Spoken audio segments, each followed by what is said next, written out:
Morwen, it's been maybe 5 minutes that your door's been shut. You probably haven't moved. You're probably just still drinking your wine glass. And the door opens, and in walks Maethorian with a gnome at his ankles. Well, kneecaps.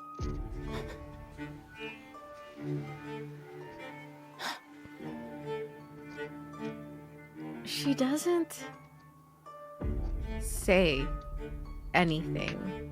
She looks at you, looks at the person next to you, and then looks back at you, sort of waiting for an explanation. Lady Morwen, this is Archimedes. Hi! He created the crystalline amplifier. Oh yeah! That light show, that was me. 100%. Yeah. I see. The process of being a third party between the two of you for communication seemed vexing. Yes, well... And I'm sure you will understand why soon enough. I suppose the mind itself is a step up from a blueprint. Anyways, I can't fault you for not being thorough.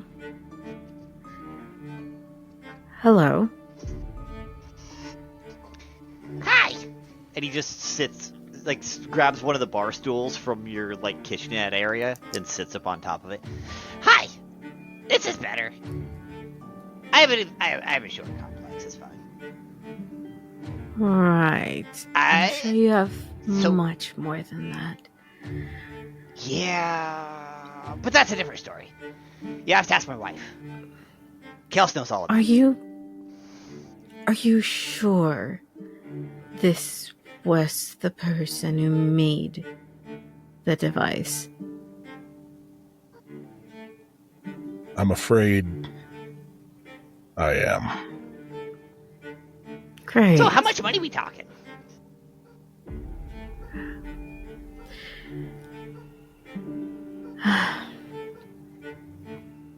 How much will it take? Oh, I don't want to do this, Maethorian.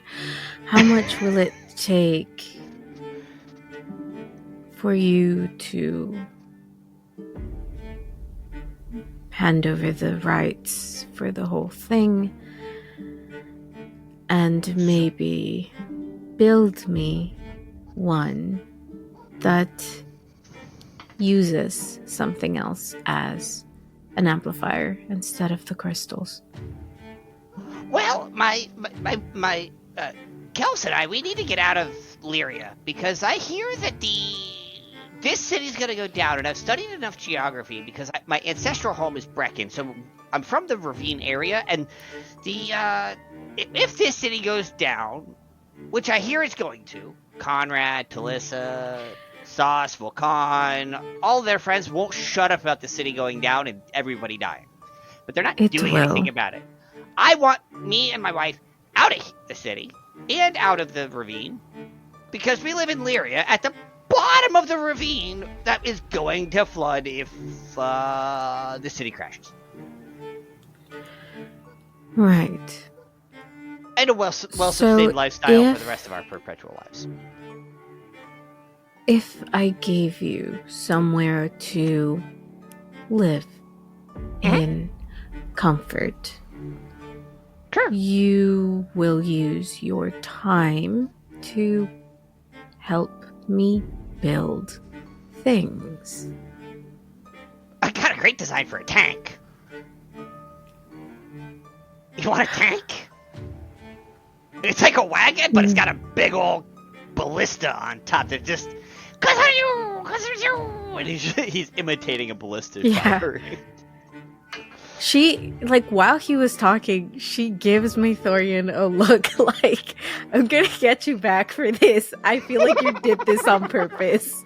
You could have just brought the papers.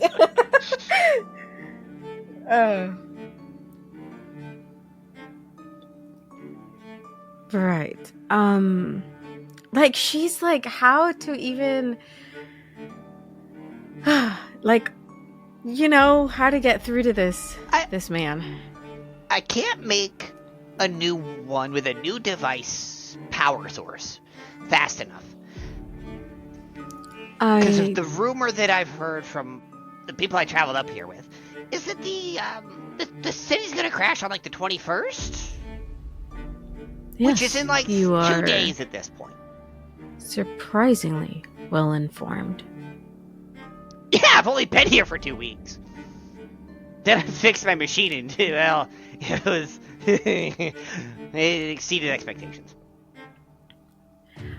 I want you to tell me, not right now, how that machine works. And maybe work with some of my engineers on variations on it. Okay. Oh, I get a team? I get a team to work with me? It's not just me I and Conrad? suppose a team gets you. Okay. And I will Even have to... better.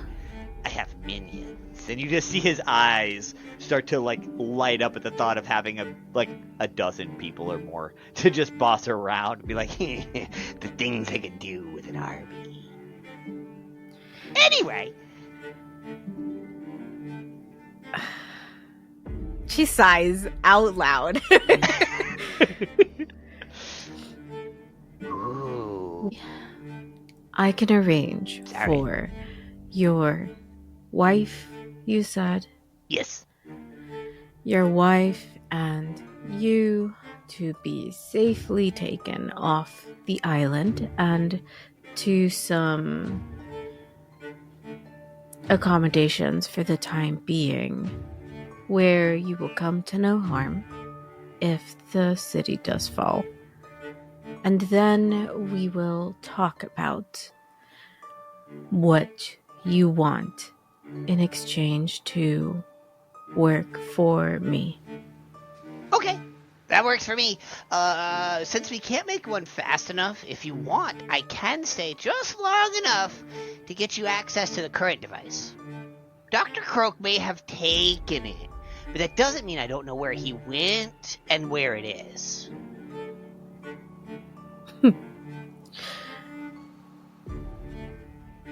You gotta keep tabs on your things that could go boom. Yes, I appreciate all the information now, though later on we will have to work on your loose tongue somehow. I have a couple of ideas. He just covers his mouth with his hand. Compensated for all of it. All of my tongue? Shit! Sure. Where I come from, Lyria would just cut your tongue off. Oh, maybe we should adopt some different customs. No, Lyrian customs need adopted. If you're not going to do it, fantastic! All the better for me. I do amazing things with my tongue and my wife would hate you and probably kill you. Or try.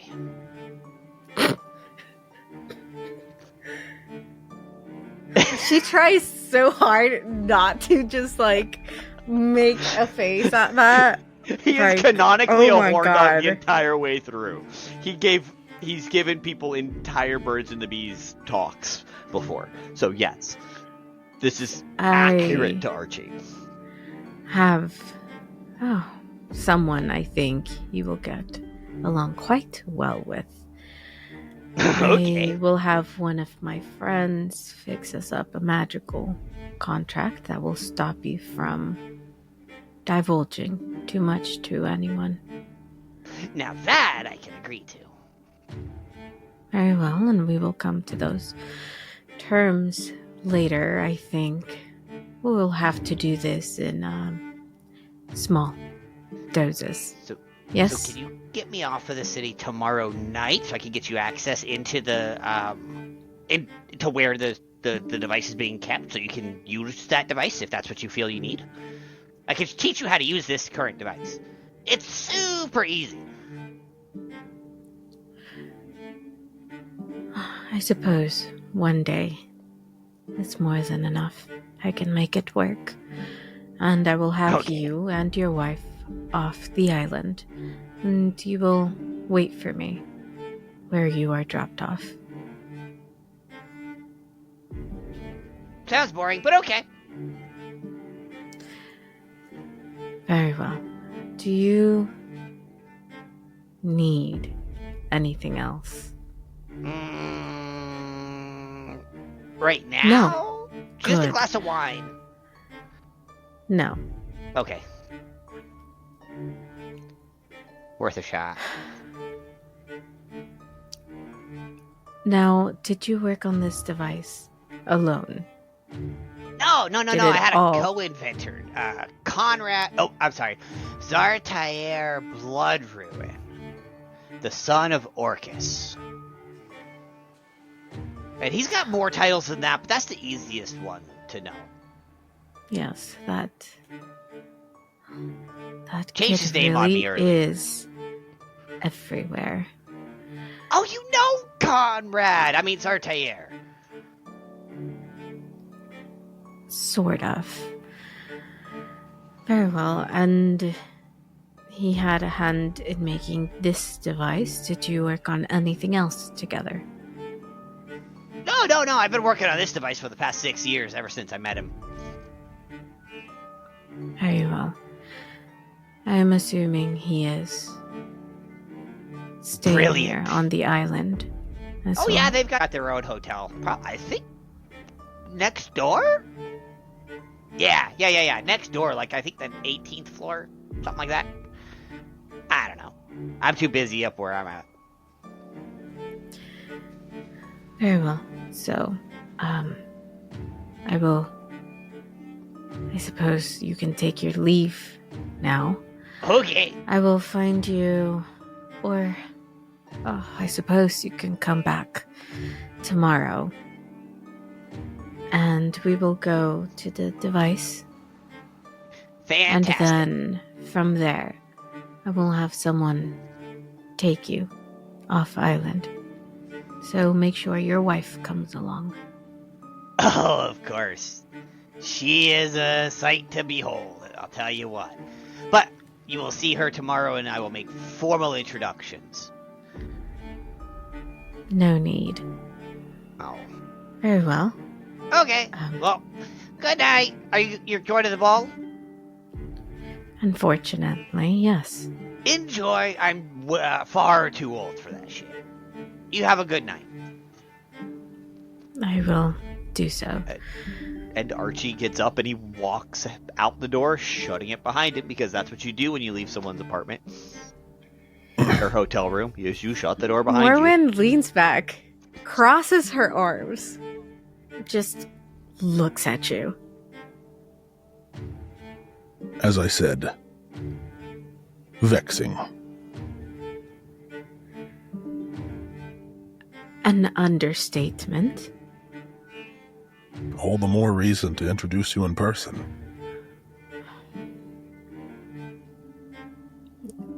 A man like him is so easily bought, works for us, and at the same time is a huge liability. I will need to figure out how to keep him shut after we've made his employment official, I suppose. I imagine a spellbinding contract would be more than sufficient for him. Yes. I might have Link draft something up. One of those contracts where you can't even speak certain words or things. Physically binding.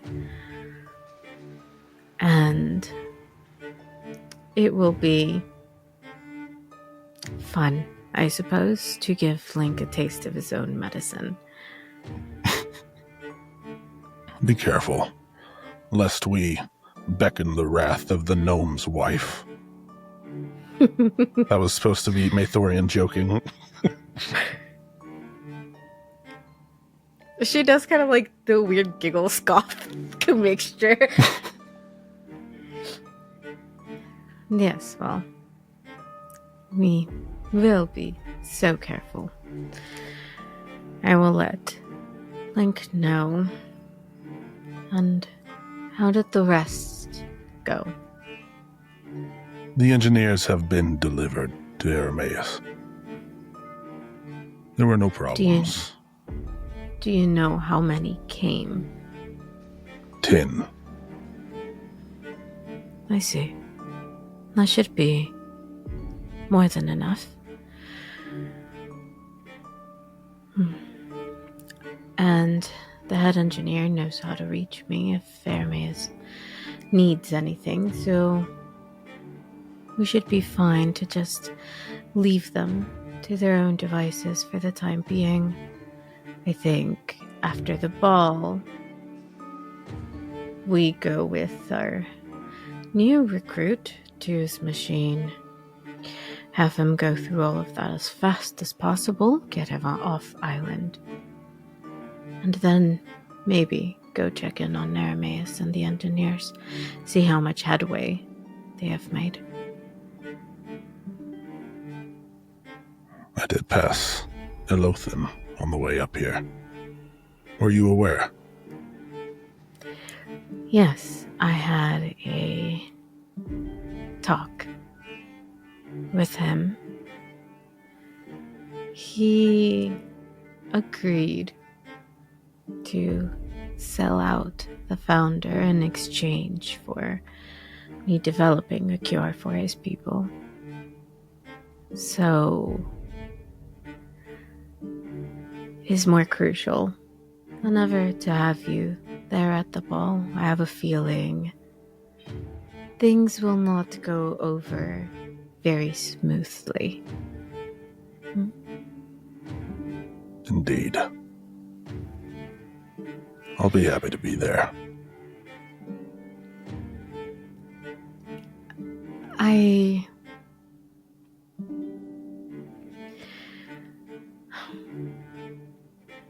There's just been so much lately.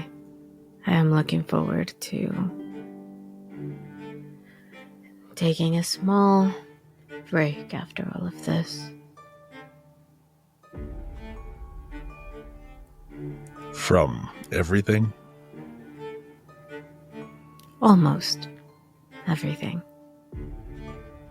As I suspected.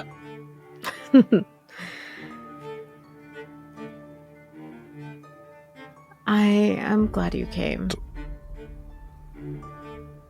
As am I. So, Conrad, you posted up at the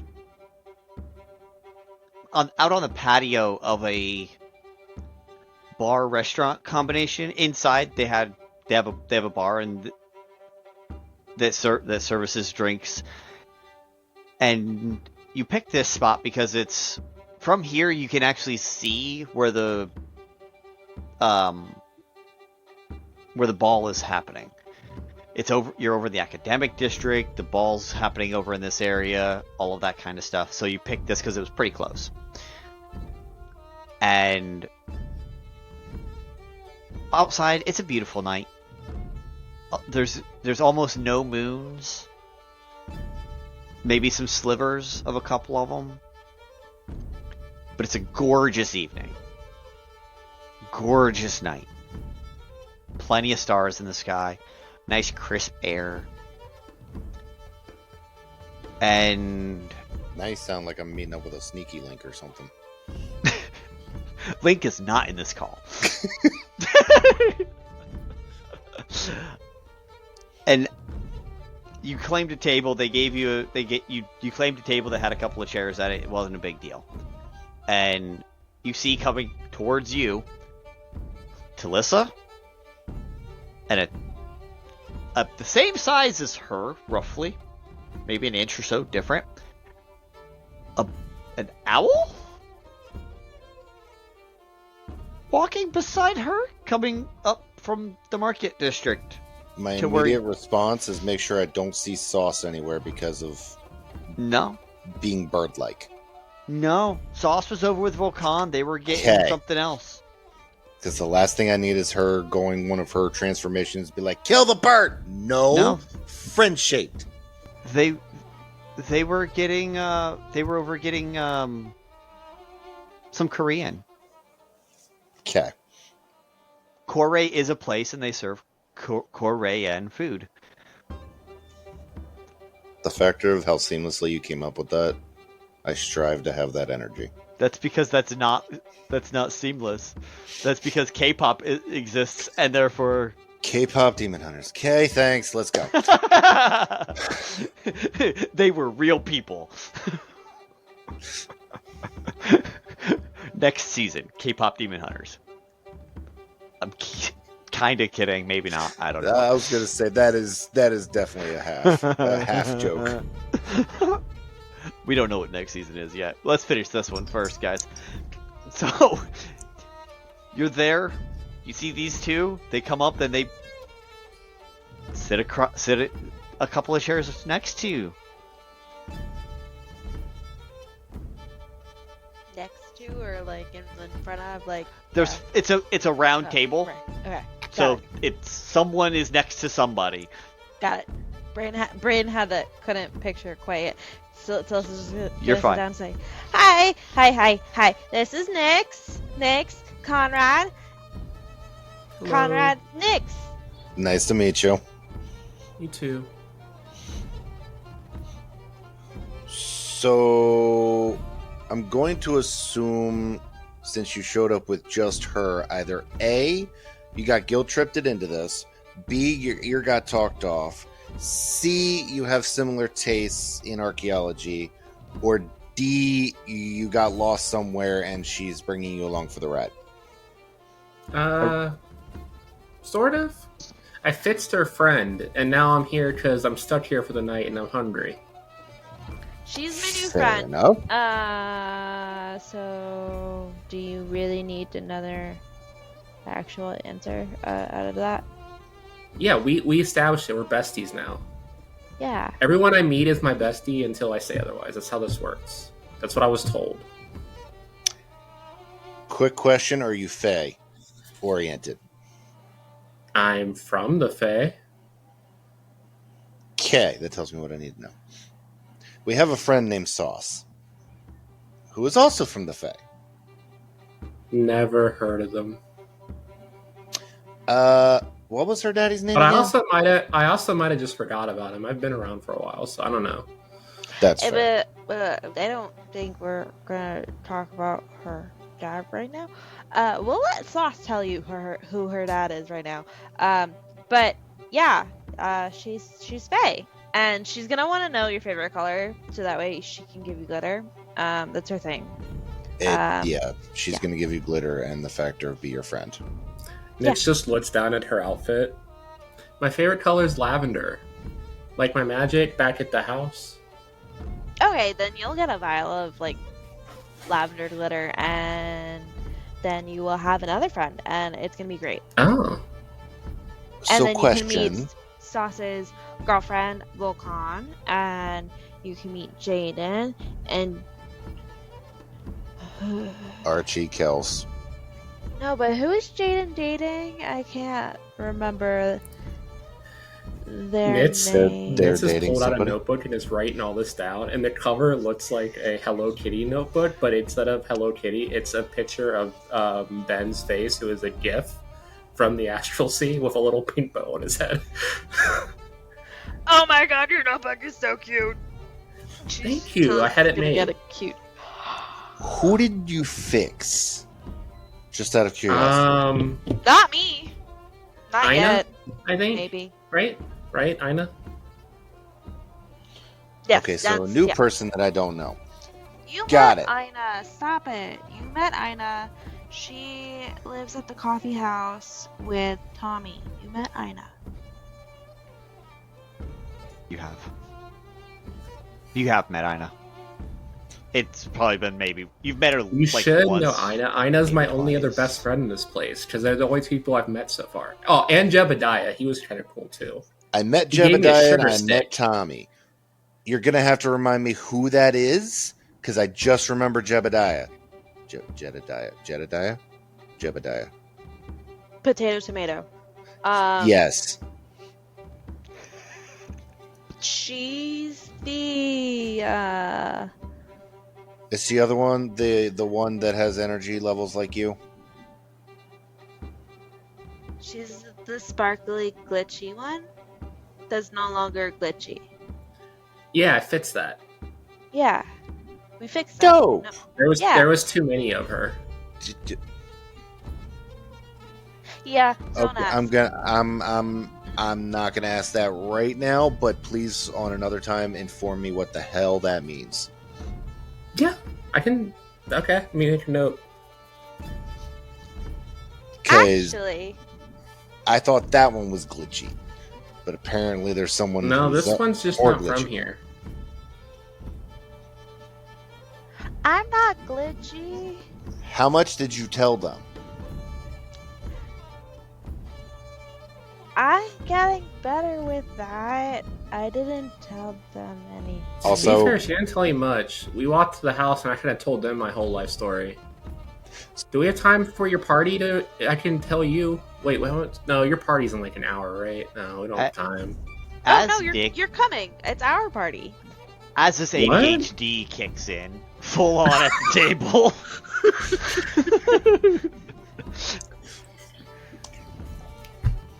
Sylvain, you were flying around the city, probably with like invisibility cast on you or something, so that none of the airships would spot this giant dragon.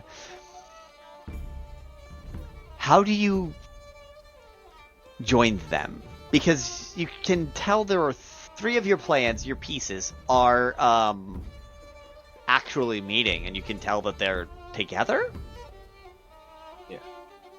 I think while you're all sitting there just talking, figuring out who each other are, you'll just feel a very intense weight on all of your shoulders as though the gravity is being suppressed around you, and then just sitting in the fourth chair. Good, you're all together. Do you have plans for tomorrow? Hi. Tommy, it's been all day, and you haven't seen Amy. She went out this morning with Lemon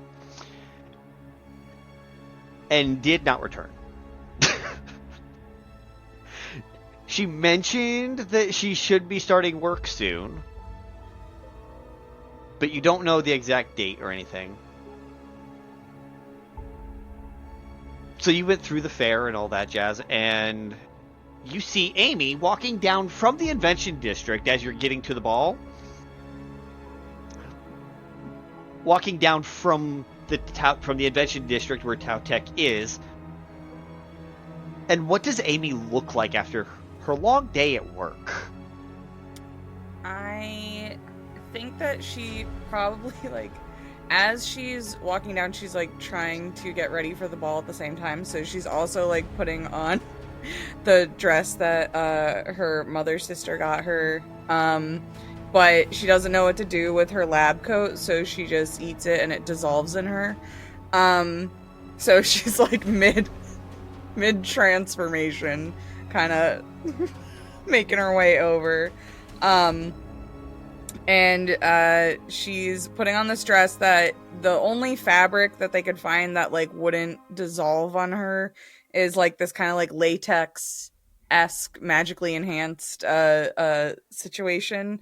So she's like fitting into like this mermaid shaped dress, and then is looking around at like she's green, her dress is green, and then she takes all of the gems that she has like in the like bag that she's been carrying and just like eats all of them at once, so that her entire body is like has these pink, blue, and purple crystals that are floating around. So every single gem that they've collected as a group over this entire adventure is now floating around in her, and she kind of looks like a gelatinous cube crystal ball of a human.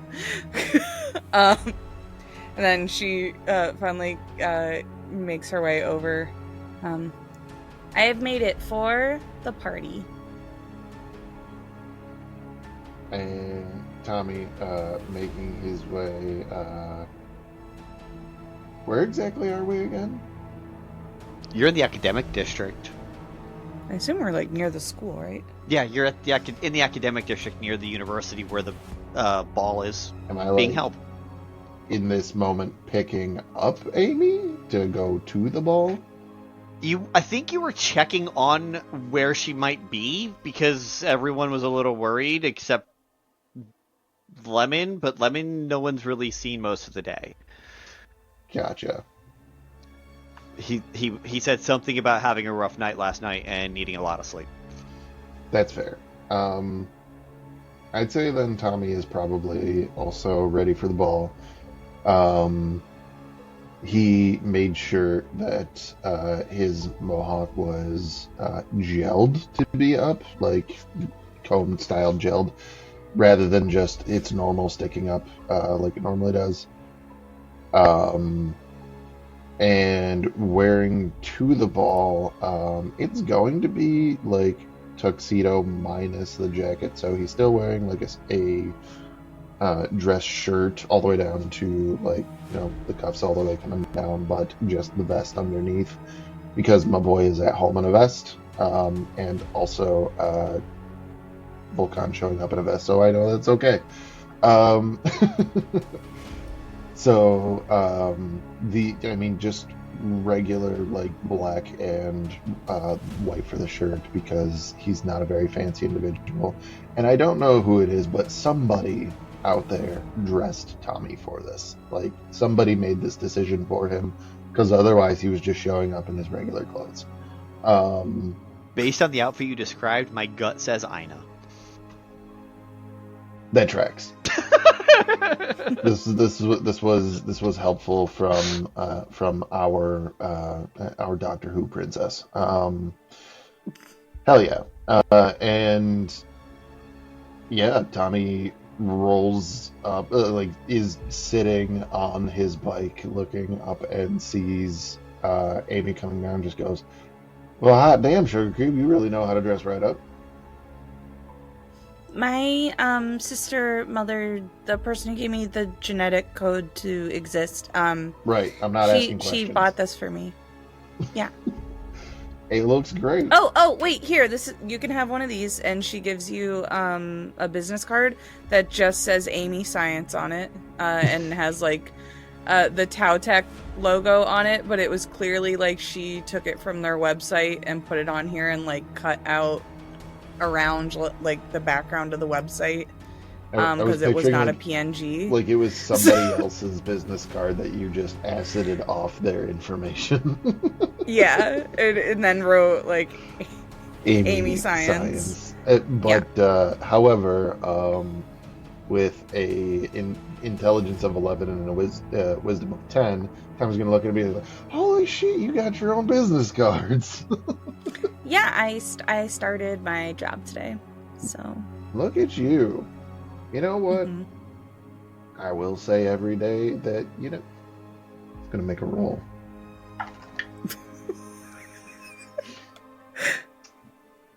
Tommy's gonna pause for a moment and goes, you know what, Amy? You just might actually be grown up. And we've had this conversation. I am an adult now. I have a job. I moved out of my home. It's all the things. Listen, You know, we checked off. we did talk about it, and at the Yes. time, you know what? I'm not gonna. Then he like puts his hand. He literally puts his hands up. It's just like, Thank you for your acknowledgement. You're welcome. I'm proud of you. You're doing great. Thank you. Did you lose your jacket? Are you allowed to not be wearing your jacket? Yeah. Trust it. Don't worry. It's underneath this. Oh, okay. I was under the impression if you take off the jacket, you're not in your gang anymore. Well, if that was the case, I mean, you're not wearing your jacket anymore. Well, I came from a job where we're not allowed to be in gangs. I don't think so. I don't know if that negates the gang. I'm not sure if having a job it replaces the gang, or if you can be in a gang and have this. Can you be a part of a company and a gang? I mean, Are yeah, those different? You can, but it gets a little weird. That's what I'll say. Okay. Anyway, you want to go dance and eat food? Sure. Like food, not. Anyway, get on the bike. Okay. Okay. And Oh, guys that had- that actually reminds me. As Amy gets on the bike, I'm just gonna be like, "Oh yeah, by the way, thank you, Amy. This is Ferdinand." Oh, you named Well, the Sauce did, but yeah, it has a name now. Hello Ferdinand.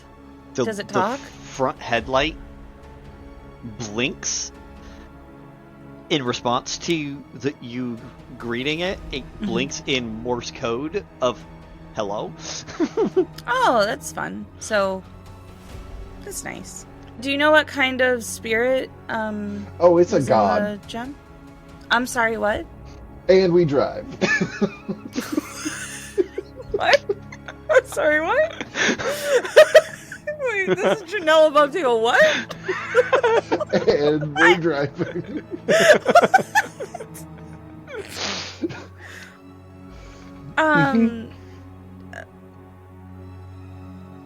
God of.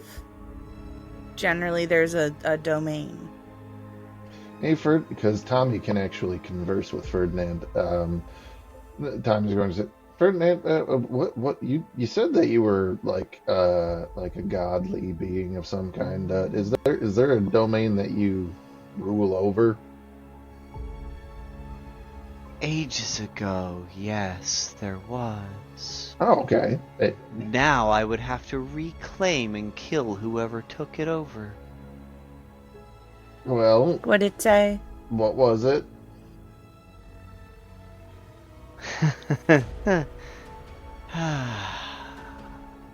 I was once powerful and had multiple domains. Okay. My hit list is probably rather large by now. Huh. I mean, if you could give me like the cliff notes on maybe even one of them, like maybe the big one. Ah, well. Some would call it fate, others luck. And yet still others destiny.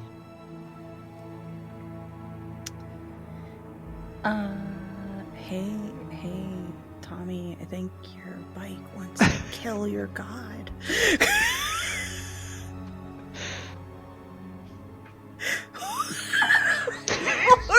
Oh, no! No, that couldn't possibly be that. No, that's not how that happens. I'm fairly sure. Did I hear that? Did Amy hear that? Amy did. Okay. Amy goes, it did just say it would want to kill the gods in those domains currently, which would be your god. Listen, do you know how many The naked lady on the back of your jacket. She's not forgot. naked. It's more tasteful than that. Have some respect. But then Tommy just kind of goes, do you know how many gods or like deities of luck there actually are? I mean, yes, there's Timora, there's Garl, Glitter Gold, there's a bunch of them. Amy opens her mouth and the exact number comes out. Jenel don't know, but my girl would. Just She'd have read the books. yeah. Sure. That seems fair. I mean, maybe ask if the bike needs to kill all of them or just one of them. Ferdinand, was there like what's the word? Was there a frying pan that you belonged into of all the gods, rather than like a different frying pan? Do you mean a pantheon? Yeah, that word. Yeah, pantheon.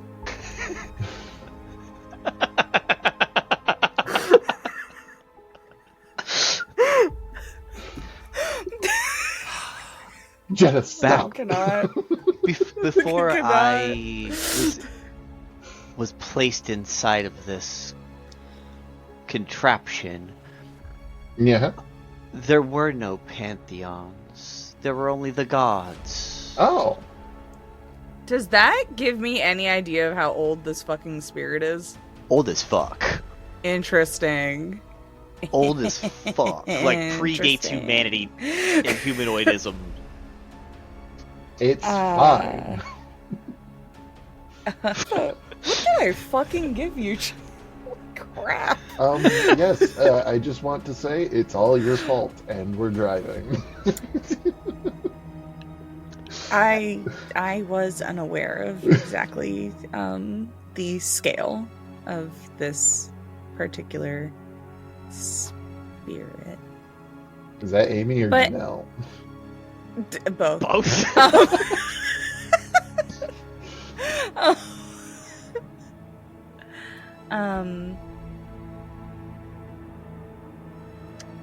Well, that's great that it's aligned with the same things that you like, right? Yeah, I So mean that's good. Yeah, I think It could so. be worse. It could be worse. I was a little worried because it was talking about cleansing things. I think at first, but then we talked about it, and it actually meant curing people of the affliction that Oh, okay. I apparently had before. So it's good that you picked this one. Speaking of, Yeah. the psionic mind that I went and researched had an exchange Oh. with a dragon-born dragon person, a satyr with white hair, and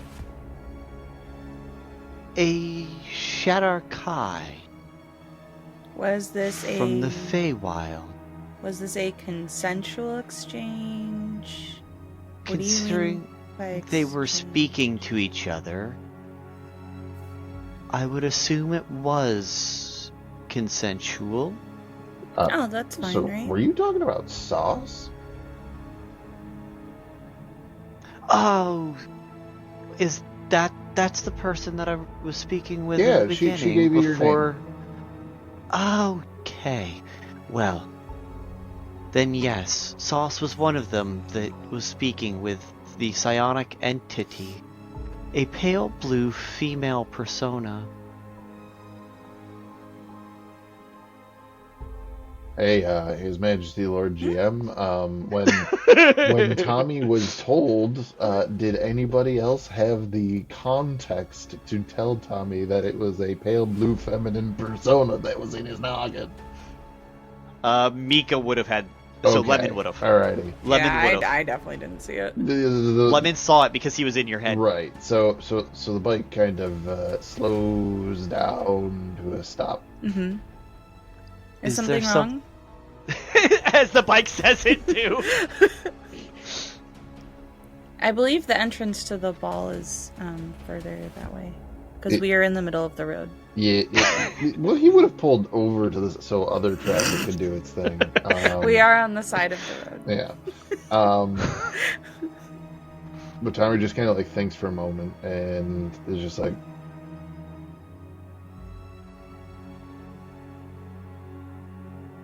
I'm a little concerned then, because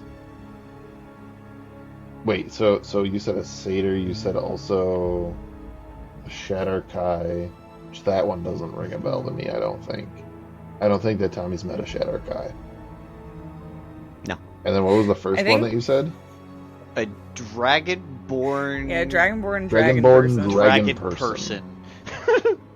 Amy is like elongated and is like looking at Tommy's face as like he's like putting things together and is just like, are you contemplating a math problem? Because you look really confused. Yeah, I very much so am. And he says it intentionally this time. I am looking at 2 and 2 and trying to make 5 out of it. We've been over. That's not how. It's a metaphor. It's not the correct. Are you just okay? What is the metaphor for? It's me trying to think that what I thought I knew was apparently a lot bigger than I thought it was. If you could define some of these terms into what you think in your mind they mean, because I'm a little confused. Well, you guys told me that this crystal bitch that was in my noggin was fucking with people that I know, and now Ferdinand is telling me that this person was talking to a couple people, but Sauce included, which I think that I've only known Sauce for a very short period of time, but if anything ever happened to them, I would kill everybody in the room and then myself. Oh, that's a very strong emotion. You're gonna meet Sauce. It's gonna be great. Okay. Well, we did rewrite, history so that you never interacted with that entity. So they wouldn't be going after just people that you know anymore. There would be a different catalyst. Is Tommy smart enough? Nope. Tommy believes Amy, even though Matt knows that it's wrong. Oh, is it? I don't know. Tommy's just gonna kind of like take a deep breath and nod and go, you know what? You're right. I still think that we should check in on Sauce anyway. But from what I understand, Sauce and Vulcan and Conrad and the rest of those chaos monsters are all going to be at the mall anyway. So yeah. So we should continue forward. Then. We should, and just like continues forward. And I think that as they're talking, Maethorian is... What is the process of her, like, entering his thoughts look like? It's very non-invasive because she has essentially sort of molded you as a person. And so imagine like a detect thoughts, essentially, right? Except that instead of having to cast it and there be like a save for it and it be something that is sort of thrust upon you, you know to open your mind up to her. And she would do a magic that is similar. You sit probably across from her where Aelothin was, and take off any cloth or garments that you would wear around your head.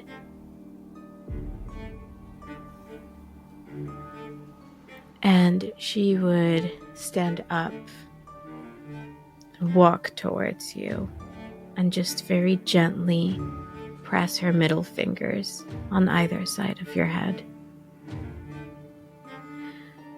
Now, suppose think about this morning. I want to see who Aelothin was speaking with. Yes? Yes. And, like, crystal clear, it comes through. As the playback is occurring, I do want Morwen to roll a perception check now to see how well she takes in the sights of their breakfast. 18. 18, good enough. You see that it's Aelothin, obviously. Across from him, and sitting at the table, is a little bit of a more rugged, almost feral humanoid. And who, after they eat, they drink, they have some breakfast. Real quick, since I have Aelothin here with me, Dennis, before we picked up in there, would there have been anything additional that they would have caught, not just mere moments before, that you were talking with Lupine about? Yeah, did you guys look angry? Were you just having a pleasant conversation? What do we see? Or hear?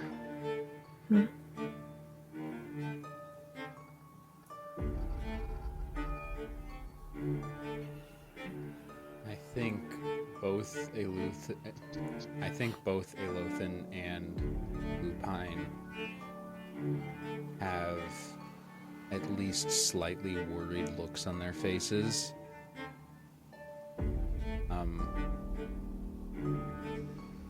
And they're discussing what would happen, what they would do should the city fall.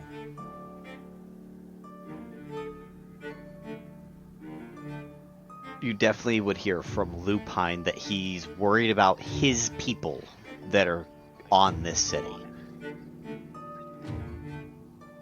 He definitely would have brought that up to Aelothin. But that morning, Aelothin was fairly quiet. Unless you think something different than that, Dennis. But you were fairly quiet that session. Yes, no, he was very pensive that morning. He had a lot to think about, and it shows on his face. Okay. And so you can see all of that. You heard a couple of those lines. You would have heard Lupine growl a couple of times. You could roll an insight check on that, if you would like. Yeah, her putting 2 and 2 together since she's worked on his blood. Correct. 16. Oh, you beat it by 1. It was a 15 to remember. Nice. A week ago or so. You remember seeing werewolf blood. Yeah. The features on that man's face don't exactly say werewolf. They see like very feral humanoid, but for a split second in Maethorian's mind, you see the nose come out just by a couple inches, scoot back, and when it went out, you saw a fang come down from both sides, but all of his teeth were sharp, not just the fang, so you know it wasn't vampire, and you know the blood was a changeling mixed with werewolf. So you have now identified what the werewolf roughly looks like at the moment. And then the cloaked man who shows up, 100% the founder. I was going to say she 100% would the 100. founder. She would clock the founder. Yeah. Like as soon as you said, "Oh, and a cloaked man," I'm like, this bitch was If I was 5 turned feet around, away from us. Yeah, like if I had seen him in the moment, right? Mhm. But I didn't because my back was to them, Mhm. and yeah, just like. Like a frustrated sort of sound then comes out of her. You see and hear them have a conversation. And the three of them get up and walk out into the fair after the founder changes into that the red-haired elf with the silver and white streak that hangs down in front of his face. Yeah, so he is here already. Conniving.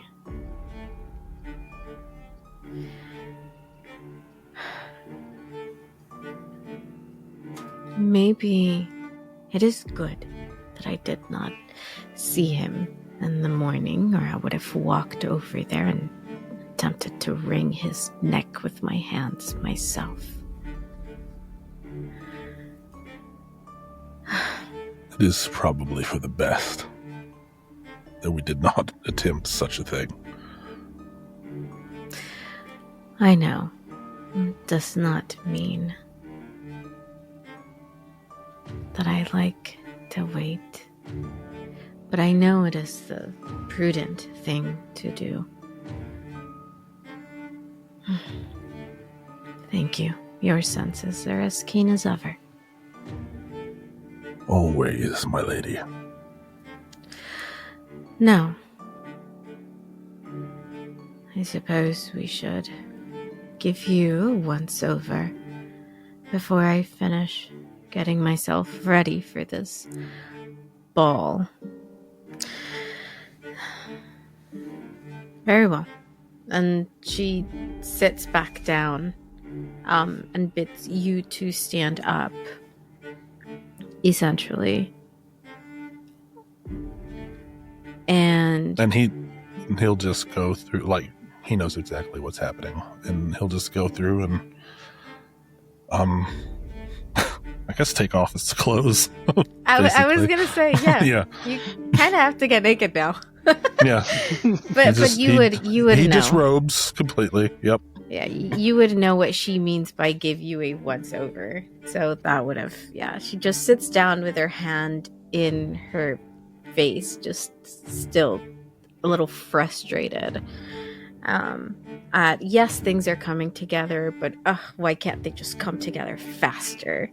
And things just sort of work out, you know? And she's sitting there, just frustrated, while you disrobe, kind of giving you like a minute, you know? What? I'm sure like you've decided, like what would your body look like? So it's not like Frankenstein ghoulish or anything. Mm-hmm. I do feel like I did a it's very good job. Yeah. Very but it is very delicately clearly there are like there's like scarification that indicate like really expertly made sutures and everything all over his body, and just, you know, it doesn't look like puzzle pieced together or anything like that, but it does look like a lot has been done. Yeah, I feel like most of what she has done to you has been under the surface of your skin. And on top, you see scars, probably from being opened and closed on the same spot so many times that now it has a hard time fading. But you would probably also see, and this might be a little harder to see in certain lights, but not writing, runes the type you would see on magic circles and glyphs. Just probably another reason that you cover yourself up so well. It almost looks like he has magical rune tattoos all over his body. Yeah. I like that. That's kind of cool. So. And they look to be written in different inks. Black, brown, red, in different languages. And once you are done disrobing and she is tired of being in her own thoughts and is like, I'm just going to make myself more frustrated, she finally looks at you and stands up and goes around your body, sort of putting her hand on your chest. And you see a glow, a reddish purple glow, and you know what that is. And she is just always sort of re-upping the glyph. We don't want it to go off prematurely. She goes around and looks at where a lot of the larger pieces meet. Runs her thumb over certain lines of text, and they glow as well, re-upping some of the incantations placed upon your body. And it's a silent ordeal. It doesn't take very long. Her hands are very cold. They're soft though, so that's something. And it is something that you have experienced many, many times. You know what she's looking for. You know what she's doing. And it has been done more times than you can count. Depending on what she knows you are going into, she will change some of the text. Instead of re-upping the incantations, she's sort of murmuring under her breath as she goes. Little text glowing, things under your skin. All over your body there's either scars or runes, except for your face, which she doesn't touch, and seems to be the only thing entirely intact.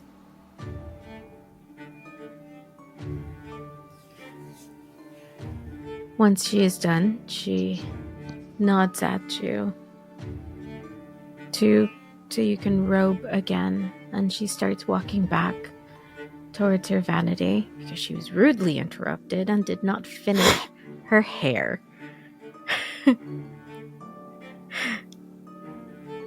Would you like assistance?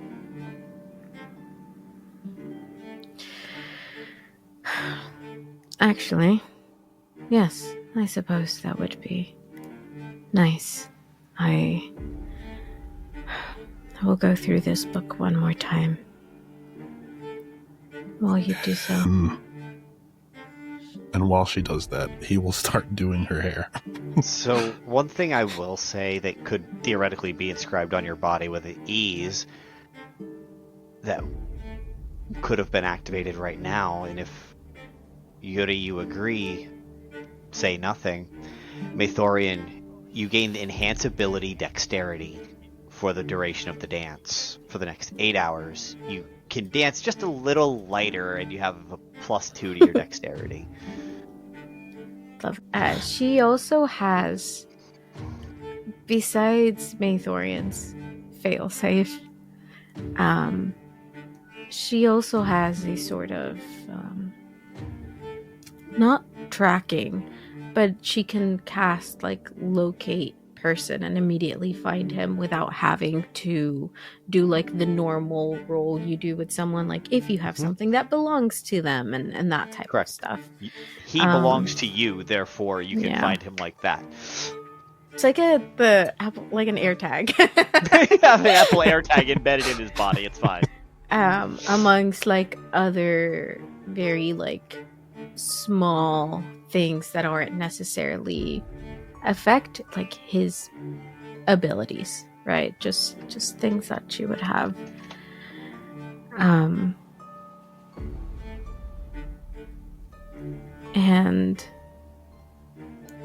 yeah, I think it's a strangely wholesome and strange on its own kind of picture, as she's sitting still in her robe with the dress sort of draped on the bed behind her, and she is going through this book on blood rituals and blood magic. And Maethorian, this,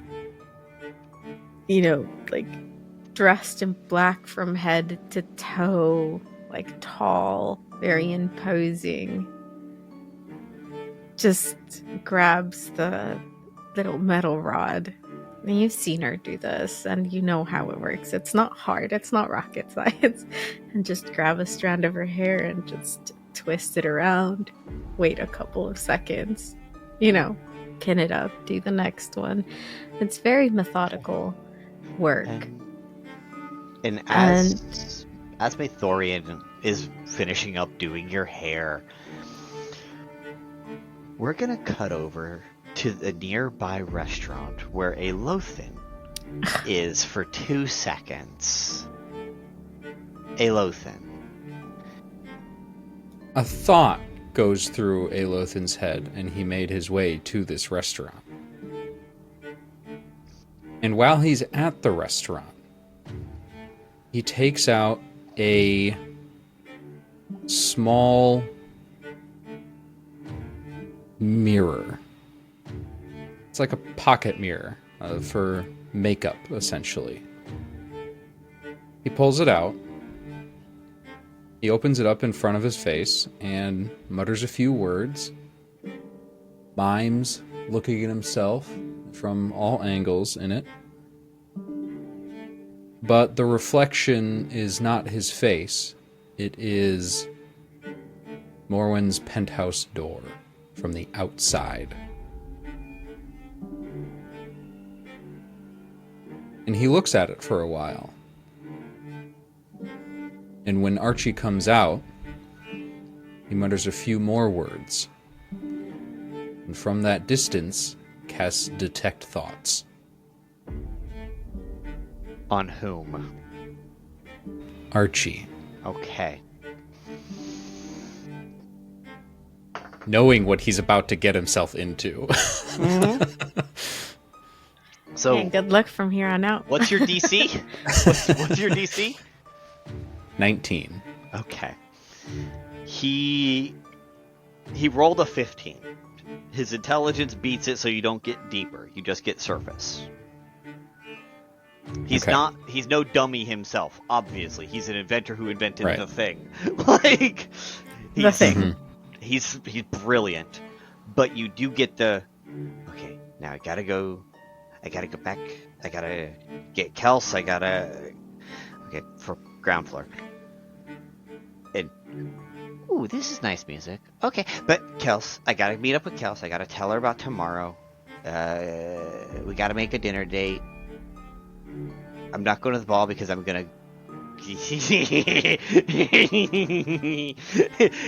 Dirty thoughts. Insert dirty thoughts for the next 10 minutes. Aelothin chuckles his whole retches way back slightly at the restaurant. Just throws up in his mouth a little. Just a little bit. He's staring at the mirror just, oh. And then that's what you get for the next 10 minutes of that, which I assume you're not sticking around that long. No. As soon as it starts, pretty much, he snaps the mirror shut. Archie is a good guy, but he loves his wife. Yeah, good for him. We can tell. He sits back and puts his hand to his mouth and considers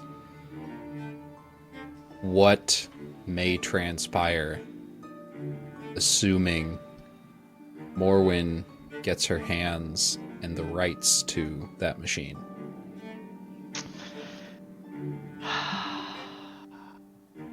Long time no see. Hello. Second of all, I don't believe so. How do I know you? You look really familiar. You would just feel like in your brain the entire image of your life when you met him. Dragon bestie! And Nix jumps out of the seat at you. Yes. Anyway, no plans for tomorrow, right? Not as far as I know. No, I'm stuck here until tomorrow. Oh. I feel like how are you doing? I haven't seen you in a while. Would be appropriate. You know he doesn't do How are you formal doing? greetings. I haven't seen you in a while. Before you're like, hey, I need a favor, right? Because that's why you're here. You need a favor. No, I was going to give you your memories back. I just wanted to make sure the time was convenient for you. Damn it. Alright. Sassiness. Put it He in I mean, he's usually good at sits that. there. He fits my brain. It was kind of broken. He fixed my I'm daddy still issue. latched around your leg on the ground at the moment. I don't think he acknowledges that, because for you that is normal, and he's never going to tell somebody to stop acting their normal way. So it's just like, yes, And I Nix feel like is here. when we met in your dragon form, I just stayed attached to you the whole time so we wouldn't get lost. So Yep. this is normal. I mean, he It's picked me up. strange and whipped because me now across. you're like half his height, not a third of his, not a third, like a tenth of his height. But hey, It's fine. needs must. But yeah, I see you are making progress on not being overly judgmental and sarcastic due to the fact that your rod is working. Congrats.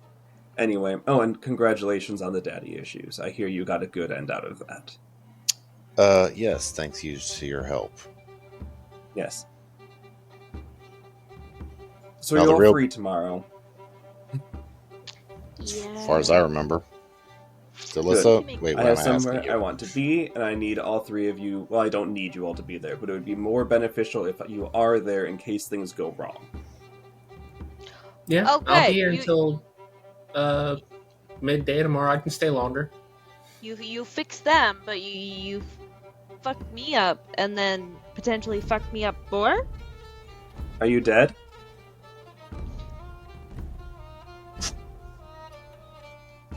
Cool. Point made. I also told you I'm giving you back your memories, which is kind of the end of our agreement, which was kind of the end goal of what you were hoping for. If there is another way you hope to be fixed, let me know and I'll make sure to do it at the same time.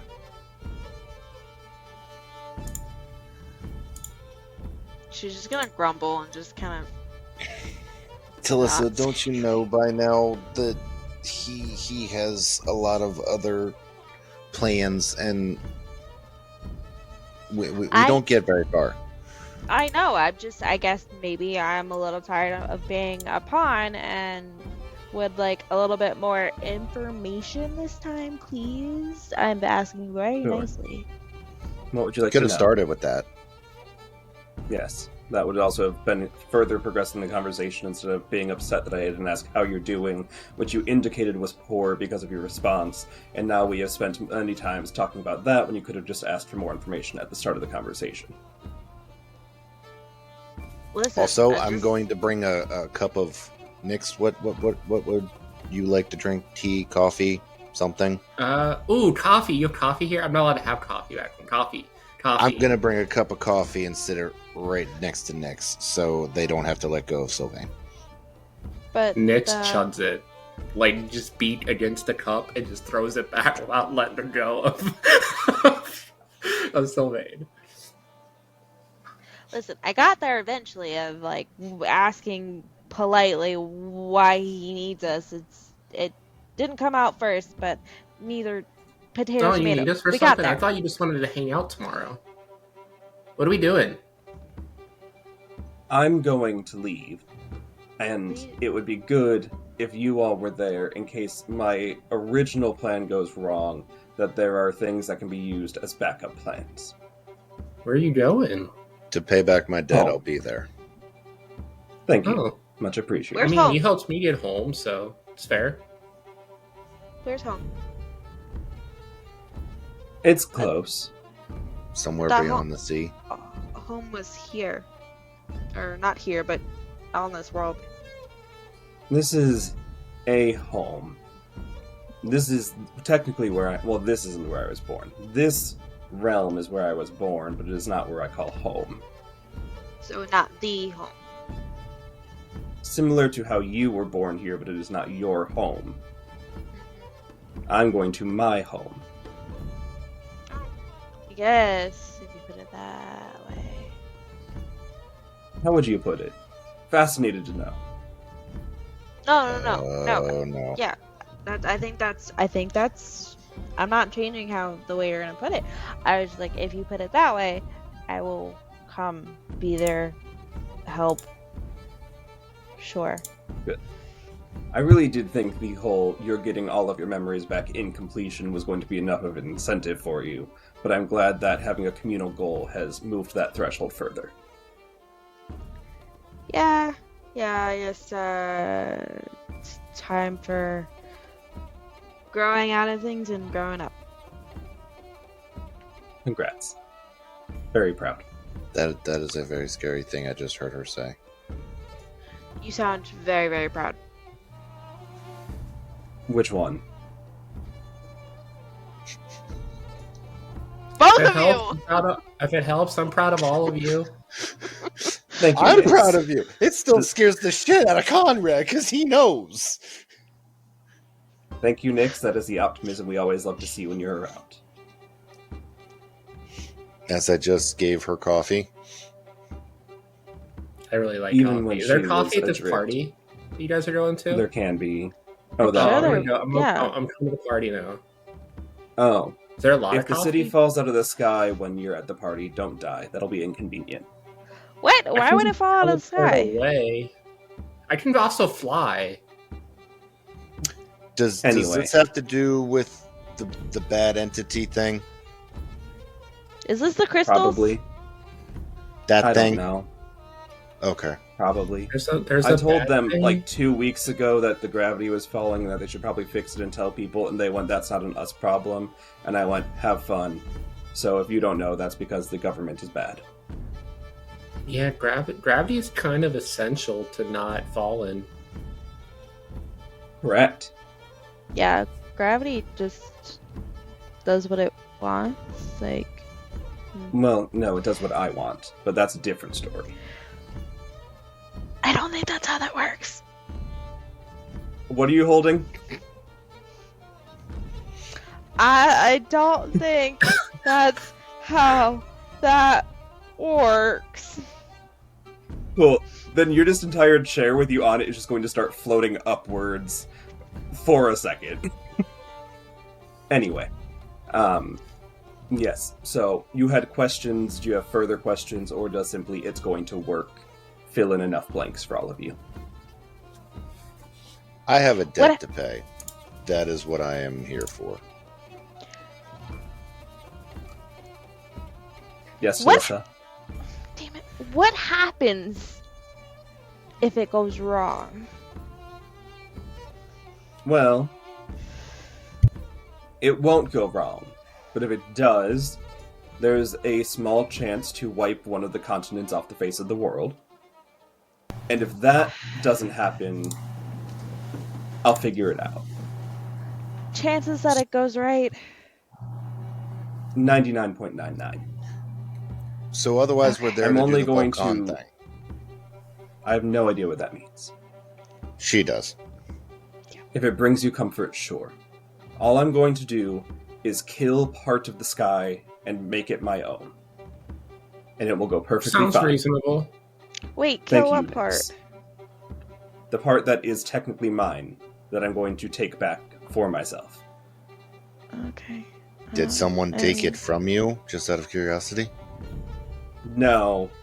I'm just supposed to get it in a different way, and that's a stupid way. And I refuse to engage. What way? Why is it stupid? It doesn't matter. It does. Gods are bad. The odds are bad. How bad? No, gods are bad. Gods are bad. I mean, yeah, gods are Yes. bad. Exactly. They Therefore, I mean- anyone a lot, pursuing too. godhood is an idiot and should not do what they're trying to do, and should be put into the ground for their attempts. We will not be doing that because it's a failed and flawed attempt. We will be doing it logically. I have been casting a ritual for 1,000 years. It has no chance of going wrong. I just needed to wait for a moment that all of the moons are out of the sky so that none of the light can try and stop me. Sounds fair. Thank you, Phoenix. Continuing to be the voice of optimism, I appreciate it, and he'll reach out and hand you a second cup of coffee. Just immediately chugs it again. While she's still holding you. Yeah, it's just Yep. like a beat. No, this all made sense to me. Gods are just powerful people with egos, so I mean, yeah, it kind of tracks. Correct. Exactly. I've never met a god, so Yeah. I don't. Not know. all. I've seen a lot of are dead gods. egotistical. Does that count? I mean, it proved my point. Wait. Wait. Well, I did meet a god once. Yeah. Wait. You maybe? literally Yeah. killed one. Yeah. I was there. Yeah. Hi, I was there. daddy Yeah. issues. Yeah, that. Hi. Yes. And the problem, it's me. You're part god. Although- You don't look like a dick. Well, all they did was they hid in the background. I kind of made a room implode and then left because there was a larger problem. So to save fight, I cannot actually talk to the prowess of the group. He helped a lot. We shot a lot of the minions, or smacked a lot of the minions. Him and Solarian did most of the damage. I shot my dad a couple times, and then I finished him off. Hence Oh, why I congrats. say I have a debt to pay. Very proud of you. Anyway, any further questions? That's Meet Okay, continue. where? Um, Or Well- will you come for us?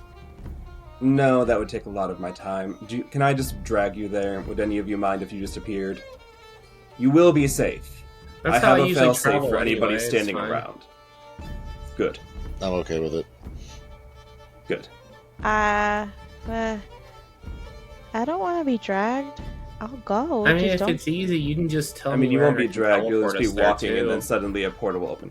If you could teleport yourself to the exact middle point of the capital town of Equishay, it would be very helpful. Yeah, I can do that. I can bring them. Thank you. And no harm will come to you, because you'll be put in a force cage, and nothing will happen. You'll be there as witnesses and plans, but nothing will hurt you. Even if you're in the middle of the spell, it will not kill you. I have to be in a cage.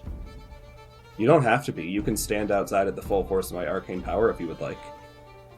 That would kill me, though, right? Correct. It would rip your atoms apart. And don't think of it as a cage. Think of it as a safety cube. So we don't die. You called it a Exactly. cage, though. Well, yes, That's that is the just name a of the spell. Oh. If I need to, I'll bring out my wings and keep you safe. You have wings okay. too? Yes, everyone here has wings. That's why I said if the gravity starts... Well, you can fly. Yeah, I float. How I do was you gonna say fly that. without wings? Oh, Storm. I can do really fun things with storms. Okay. No. You should see her with lightning. And so thus, if any of you start falling off the city tonight, don't. Simply Wait. fly and live till tomorrow. Tonight? I don't know. He just said I the haven't been gravity's keeping weird. up with these problems. Thank you, Nyx. Thank you for continuing to engage You should in try the some of narrative. this coffee, Telissa. It'll help you pay attention better. Okay. I Oh trust God, you. no. A Oh, little portal no. appears in front of you with a cup of coffee. She's not gonna even taste it, just chug it straight down. And the camera's going to pan on over to Vulcan and Sauce arriving at the ball as they get out of their out of the back of their tuk-tuk that they, or did you guys drive your own your own little motorcycle with the sidecar? Shit, I do. I do love sitting in the bitch seat in the sidecar. I don't know what that's about, but I feel like we maybe bedazzled it too and made it fancy to drive to the ball with. Canonically, We put the equivalent of disco balls on it because we're going to a ball and we're like, we should bring more balls to the ball. But we did also literally, you put glitter over all of it, and I put a clear coat. Well, yeah, but that's not enough. Of course, yeah, it's obviously not enough. That's why we put googly eyes on the headlights. Fair. They've been there. But they're the sparkly googly eyes now, so like there's like a liquid inside where the eyes just are always kind of hovering, just. So, but with jazz hands and glitter. just for context, we're pulling up to the ball area. Is it like Yeah. You know, is there like a valet? Is there like a big walkway? Is it like a? There is indeed. Yeah. Do we need to prepare a strut or a dance routine because we. So as you guys pull up, there is a spot for people who drove themselves, and there is a valet to take your motorcycle and go park it with the other vehicles. Is there a secret third option where we drove our vehicle here and then someone drives us home? Of course, madam. Nice. You may, of course, always I love order the secret third option. I'm a sucker for it. a tuk-tuk at any point. Okay, so I have a question. Do you Yes. tuk or do you take a tuk-tuk? You take a tuk-tuk. Oh, okay. That was burning. That was burning Oh, for man. 3 seconds that I had it. Okay. All right. Carry on. Well, The burning questions of the evening await you inside, though. Did you order any jewelry that needs picked up? That's weirdly ominous. Wait, I thought it. Yeah.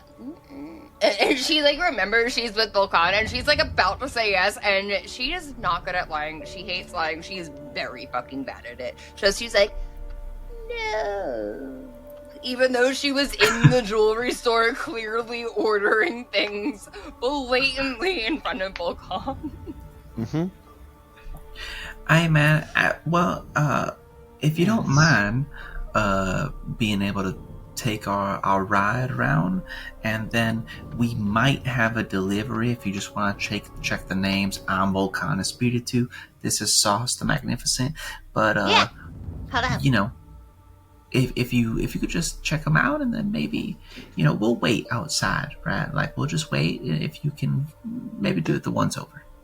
They're right over there, at the left-hand door for any who did order. So you can just go grab it from them. They will have it if you did order. Is above table? Is it inside the building, or is No, this it's still right outside. right outside? It's right outside before you go in the doors to go into the building. Okay. All right.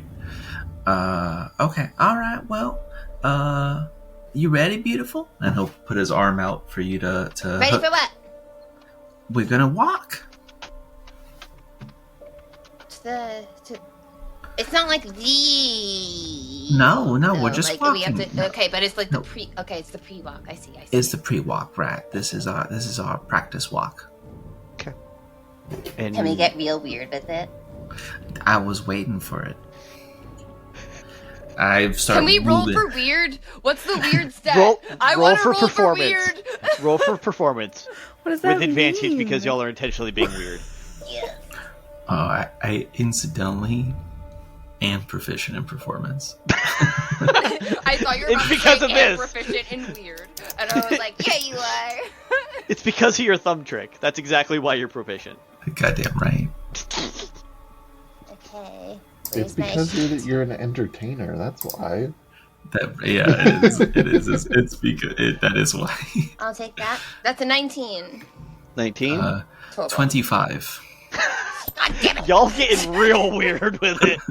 Vulcan is actually being weirder than Sauce is right now for some strange I know! weird reason. That was Jenna reacting, goddammit, by the way, not Sauce, because Jenna is a brat, but Sauce is not. Sauce is really proud of her boo. Sauce, your girlfriend's so hot. It's tough. I know. Tough life to live. Sauce. Tough life to live. And the two of you walk up and you see one of the people who actually was there dressing you all and getting you guys into helping you pick out your outfits for the evening. Hello, person I just met for the very first time. I think it's important that I say that I was strutting like a displacer beast. That feels significant to I don't know why, but my brain went to, and I'm apologizing in advance. But my brain went to, I walk how dubstep sounds.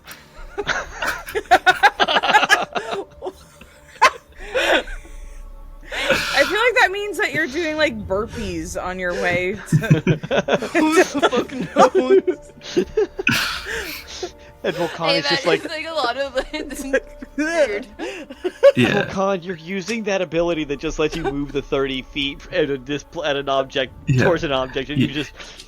You know, like that fucking like old, I think it's like an 80s song that's like, and I'm hungry like the wolf, but it's Vulcan, it's displacer beast. Oh my god.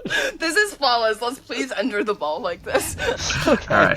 All right. So you guys get up to the table, and they're like, yes, we do have your orders right here, and for you, madam, and opens yours. Everything seems to be there from Sauce's perspective. However, there's one thing that you're not seeing right away. But they are opening the other one, and you see it in Vulcan's stash. Vulcan, there's an extra piece of jewelry in this collection of ones you ordered. Okay, cool. I ordered a ring of evasion for me. Mm-hmm. I ordered an extra piece of jewelry that I immediately slide into my wrist pocket. Mm-hmm. And then there's something else that's there? Yes, there is. You just hear a panicked, like, staccato note from, or not staccato, stagnant note from Sauce, which is like, and then she's like realizing in her head, I put it to its fullest. Hey man, I don't think I ordered this, by the way. And the noises just get weirder and like more guttural and like growlier. And like you see like her shoulders start to like kind of like come up. Tommy and Amy are arriving at this point. You're off the bike, the valet's already taking the bike, Flawless. and the two of them approach Vulcan and Sauce because Tommy realizes who they are. For comedic value, since I kind of mind-linked with, well, not entirely mind-linked with Tommy because we discussed how that would be problematic on multiple levels. And then I went to go taunt the person tormenting him anyway. But can we say that he still has some like remnants, some like crumbs, if you will, of psionic, whatever the fuck that psionic spell. glitter that Sauce leaves behind because glitter never goes away. Where he can just hear a bunch of random mile-fucking-minute thoughts. Now that he's within range, yes, but Matt, you had something for Tommy. I was just going to say when you brought up the valet that Tommy gets off the bike, somebody approaches him and he just kind of puts his hand and goes, no, "That's no need. Ferdinand, see you later," and then the bike goes and parks itself. That's absolutely fair. That is absolutely fair. And they're just watching as this bike drives itself and parks better than they parked for everybody else. Of course. But given that as we go to walk in, Tommy's going to like look up at the place, look down at him, and just go, "Well, shall we?" And kind of Matt isn't sure if Amy's gonna understand, but he's going to put his arm out for her to take so he could escort her in. I'm not sure if she understands what it means, though. Nope. Amy's gonna watch you do that and then just do the same. And elbow you, like elbows together. Oh my god. I was gonna see that and just kind of, and then like loop his arm the way that it's supposed to, kind of gently, so that he's, get like, as I said, escorting her in. Oh, okay. And you see Vulcan and Sauce at the jewelry table collecting jewelry that they ordered earlier that day. Oh, fuck, I put it in his name. Oh, no, why did I do that? I should have put it in my name. I put it in Sauce, how you doing? That is a white-haired, Sauce, that's a white-haired you're thinking satyr. loud. No, I'm not. You're thinking loud. Bye. No, come back. And like Tommy thinks really loud. More weird gremlin noises. It is in distress. Since we're... Hey, that's no, Tommy not over it's there. having distress. You're in distress? You just see like her eyes start twitching, like she's like, but like you see her are you smiling, so it's very confusing. Do you need medical attention? I'm gonna roll an insight check. No. Oh my god, it's a I natural don't- 20. Tommy knows exactly what is going on with Sauce somehow. And like hearing Vulcan go, "Are you in distress?" Tommy's gonna be like, No. I actually just didn't really need to check in with Sauce really quick, because I guess that, really quick, Amy, this is Vulcan. Yeah. Hi. Amy, also, this is Sauce. And he's gonna use that to sort of deflect the tension of what's going on between Sauce and Vulcan, so that Sauce can figure things out. I'm holding a metal gauntlet on like a tray.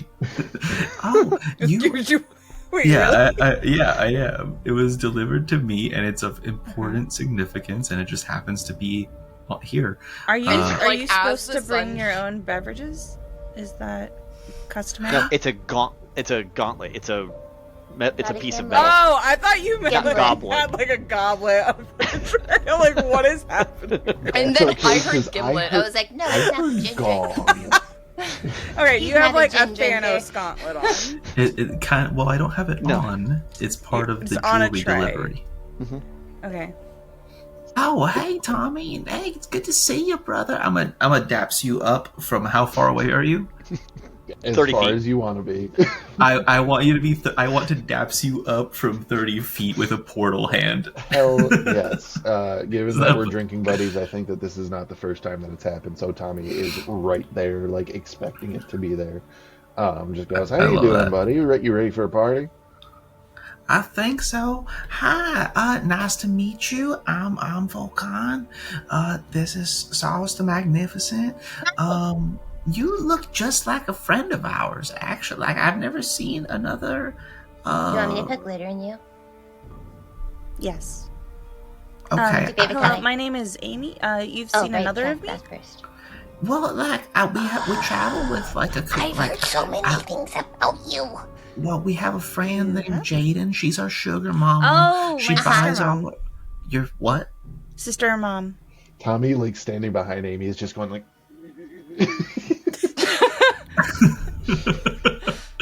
Okay. Sister Mom. We share half of the same genetic code, but because she was in the room when the experiment went off, technically she gave her genetic code. So we both share half genetic code in more of a sibling type way, but she also did donate her genetic code. So it's both sister and mom. Okay, so it's like if you were By fucking yourself humanoid and then had a standards. baby, but like also Whoa, there was like someone else Sauce. involved.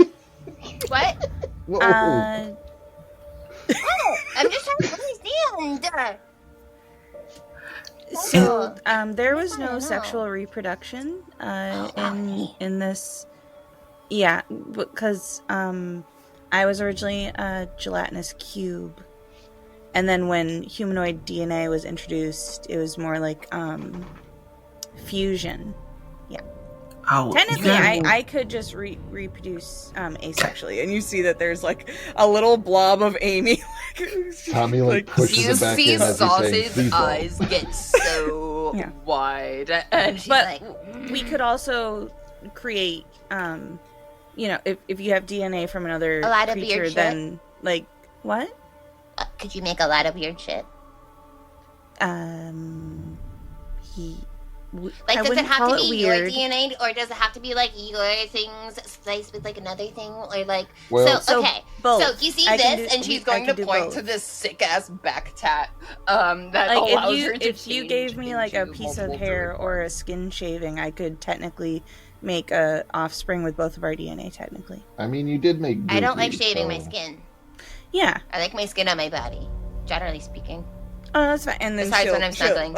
as Tommy she'll says, you point to did make Vulcan. goopy. Amy pulls out a dire wolf skull from inside her body, and as she does, there's like a goo puppy that is formed around it, and she puts that on the ground. So, like, this was a combination of my DNA and a dire wolf.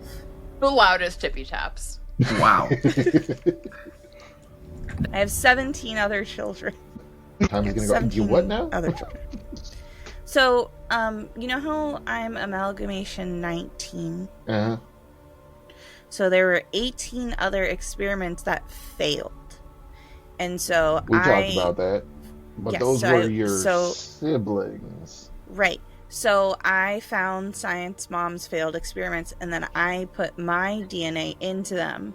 So now they are my sister children. But I've just been saying children because people tend to react more favorably to that. Right, because I've heard tell of the books about a family called Targaryens and how their family tree's fucked up.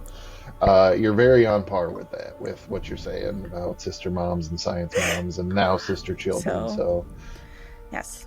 You know, So I am a mother with a job. A single mother with a job.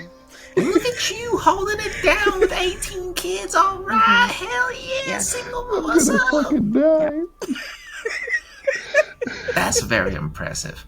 You know what? If I had your power, I would make 18 mini-me's, and I would have never. a child. It's a plant, though. Would you like me to We make bought it in 18... a hotel lobby.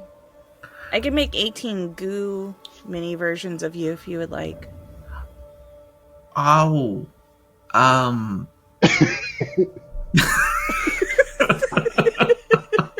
Vulcan, faced with the reality of what he just said that he would do, and going, maybe You don't this have is to a good decide idea." right now. No, We've I- just no. met. No, we No, can it's- decide right now. what do you mean we can decide right now? What are you gesturing with? What is that? Yeah. Yes. It's an Okay. imaginary button I hit. We're still telepathic glitter connected, right? Yeah, and you hear Sauce bucking going even faster than a mile a minute. Like, it is so fast, and she is getting so distracted because she's genuinely enthralled with the conversation she's having, but she's also trying to, like, plan everything out in her head, and then she's like, Okay, but like, what if we just wing it? We could just. Oh no! Fuck! Birds have wings. We hate the birds. The birds. No, we can't do the winging because the birds have the. and then you just hear her going in an absolute panicked Right. spiral of And- thought hell. I Go ahead. Well, I think while the juxtaposition of like Sauce, like you can see like the mania spinning behind her eyes as she's like yes, and then Vulcan just kind of 1,000-yard stares for a minute as he comes to terms with the reality of possibly suddenly having 18 children.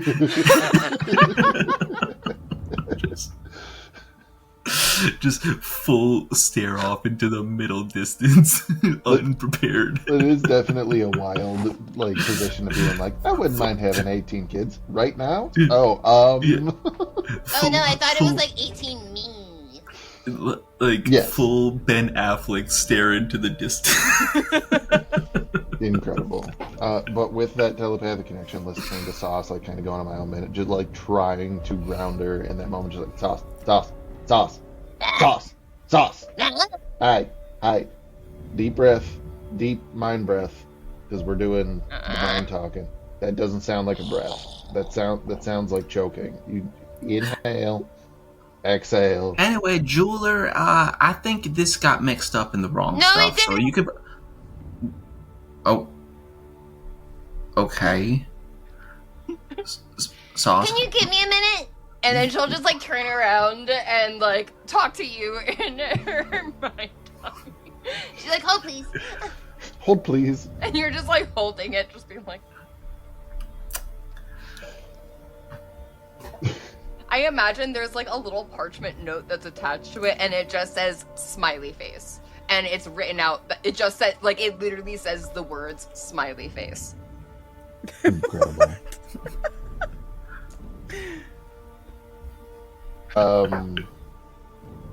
Seeing that Sauce is kind of a little worked up, I'm going to cast Heroism on Sauce. Because yes, it does give temporary HP, but also you are, for the duration, immune to the frightened condition. So it is, Oh as man, I said prepare for before, a lot of word vomit. Let's go. as I said before, it is confidence the spell. So like Tommy just kind of in this moment where Sauce is just like, can you give me one? And like Tommy's gonna like so fucking put funny. put a hand on her shoulder and just be like, I don't know exactly what's going on, but I see you're worked up. Take a deep breath. You fucking got this, all right?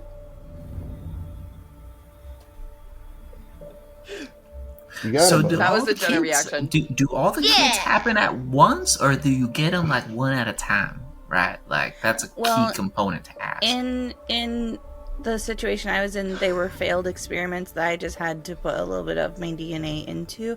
When it comes to like How do you put it Goopy, in? that was more of a full process that took a little bit of time. All right, but when you say you could make mini me's, like Yes. you like send them out like a batch of muffins, or like one at a No, time. it would Like, what- it would have to cook for a little bit, like 24 hours probably. each. Yeah. Okay, all right. I think about it. Let's see how Okay. tonight goes. All right. Sure. Okay. Right on. And then Tommy's going to gently push Sauce to be directly next to Vulcan.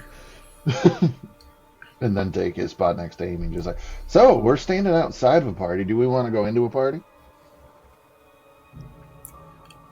Oh yeah, we'll catch you up inside. All right. I think we're just getting sorted out here. I'm gonna cast the message cantrip to Tommy. Did you want to question your friend about having a possessive psychic spirit in their mind? Oh, yeah. Sauce, hey, Hey, what's up? hey, bestie. She quick waves question. in person. Yeah, well... Which, he's- Vulcan, he's that is your speaking out loud. telltale sign that she is having mind DMs open. Okay. All right. Got it. Yeah, Because so she always Tommy's- waves when she hears her name. Right. So Tommy's just gonna be like, "Hey, so I heard that you met up with somebody a little earlier today, maybe, or There a were a couple lot of people." people. Yeah. It was like 1,709. That's a lot of people. Today? I'm. Just this afternoon. Tommy's I said hi to going everyone. to try to narrow it down. He's gonna go. You met with a dragon person. There was... And she's just listing every single name in the background as you describe this person. So please continue. There was like a dragon person and a shattering key. No, Shatter Kai. Shattering key.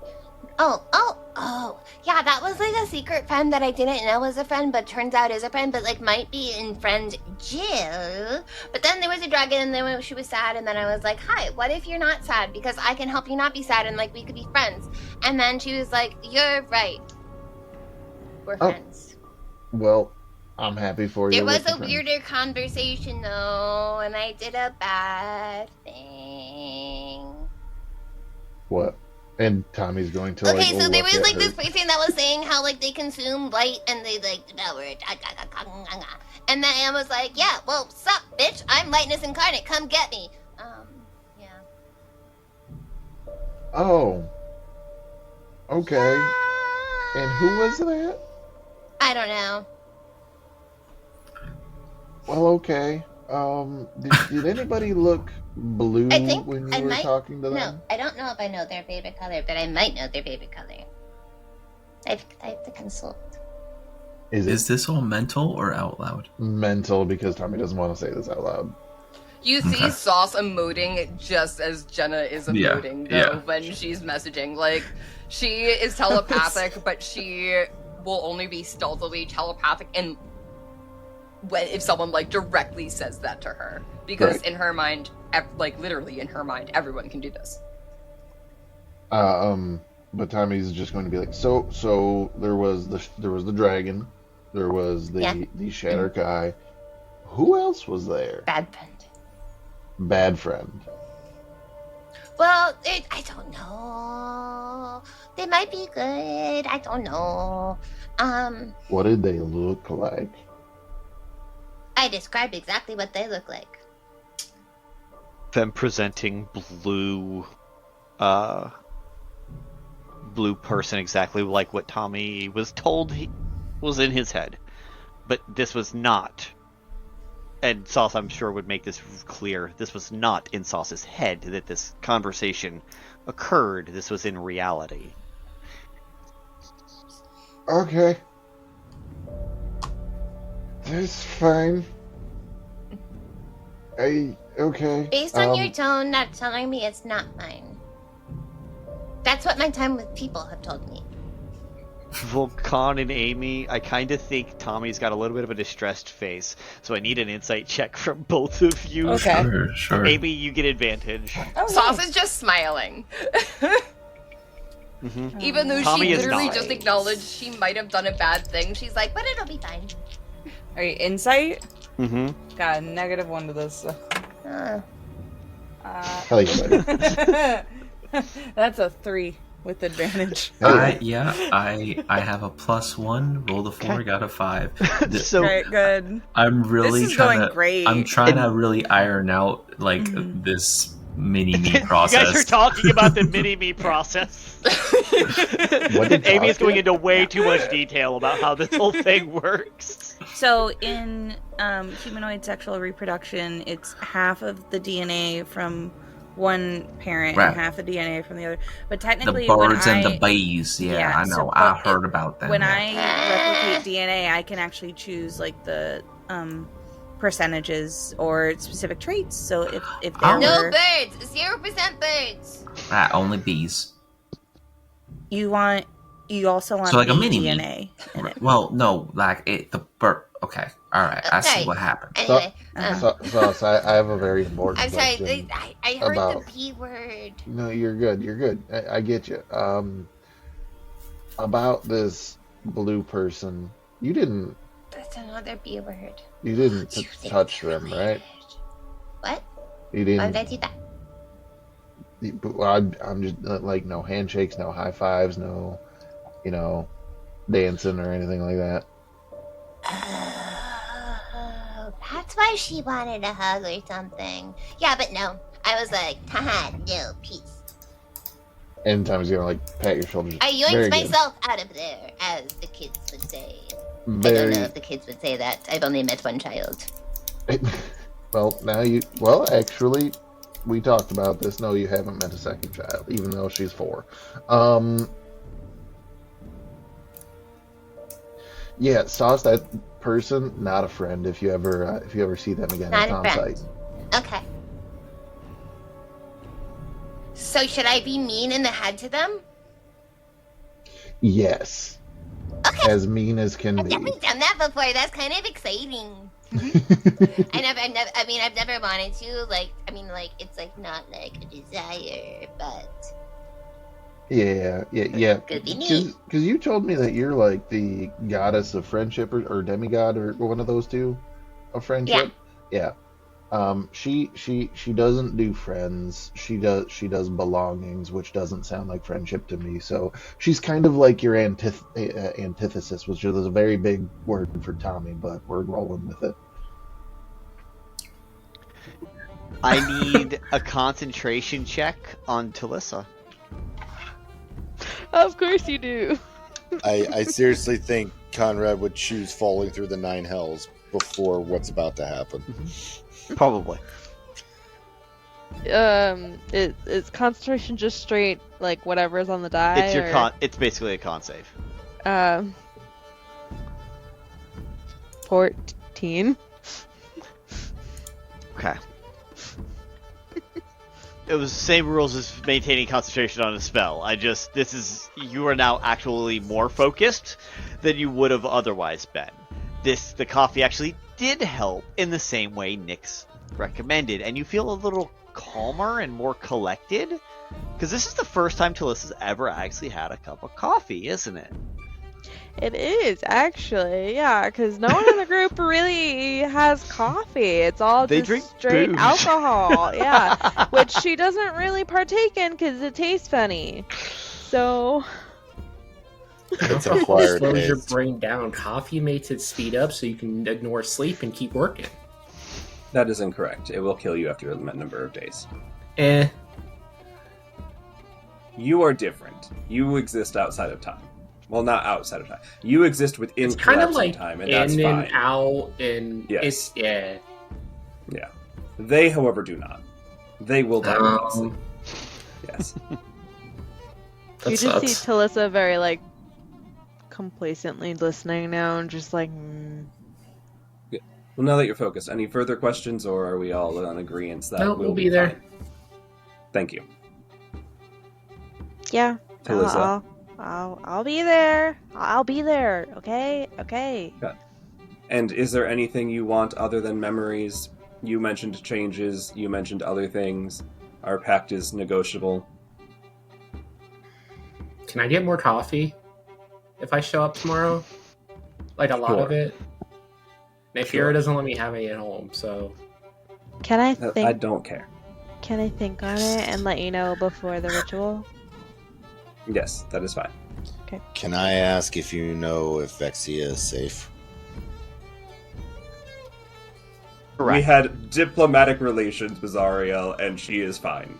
Correct. Here, and hands you like a safe passage deed with his signature on it. Thank you. Because I cannot tell you the many sleepless nights that I have had. Probably the excessive drinking, if that is the case. Maybe. Telissa stifles a laugh. We haven't had much of a chance to talk because you have been busy, and so have I. Yes, that is correct. I hear you all brought something from one place to another. Huge congratulations on completing your quest. Well, for us mere mortals, it is indeed, especially when we have that one in sauce. Yes. I remember Sauce, not fondly. But I too Hey, am a mere mortal. I was She going to is say loud. you silence her a lot. Sylvain, I did silence her. Mhm. roll an insight check as he refers to himself as a mere mortal.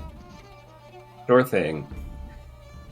Are you going to make an opposed deception check? I would Conrad, love to know my DC. Conrad's I was gonna not say- making an opposed. My passive insight is 23.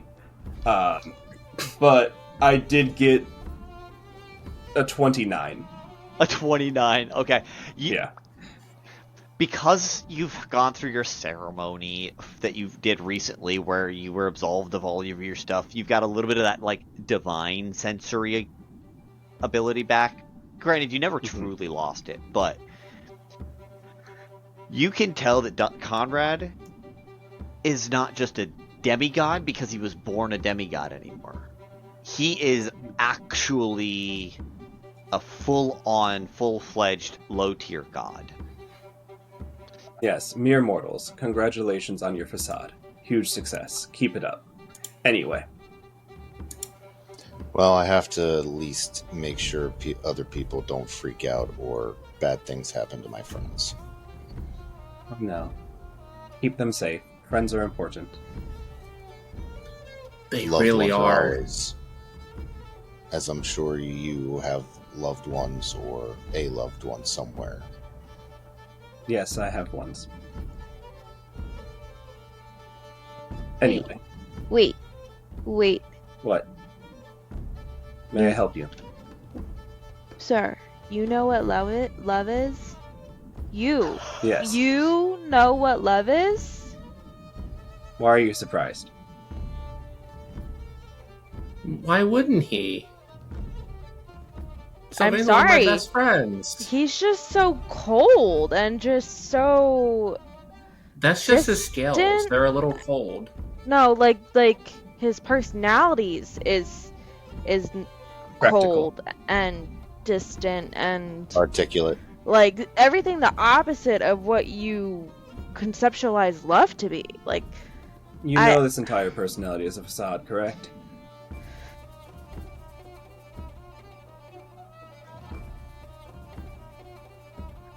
no.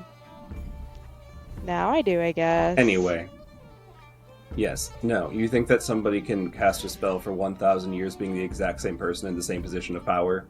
Look through the history books and anybody you find from about. Yeah, that's a long time. Well, I'm not even the same 100 person will probably after, be like, me. 2 days, so... Correct. No. I have conquered nations, I have fought wars, I have been the world's best espionage, I have taught lectures, I have rewritten magic, and I have taught all of history. I am just now tired. Then I would like to know all of your names before you leave.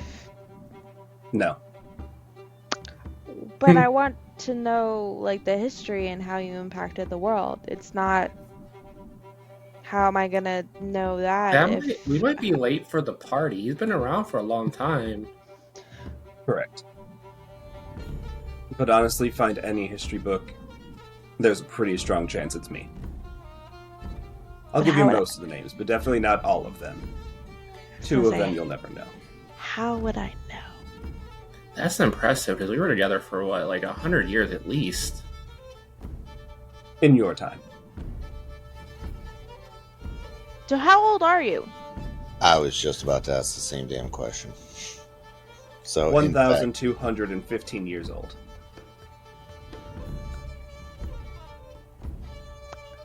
Oh, I'm only 1,215 years old. Yes. Eric, I'm 22. can I do a history check from what I was But taught? I've been 22 for a while. You sure can. So I would like to go through what I was taught from, the short-lived academia before military. Mm-hmm.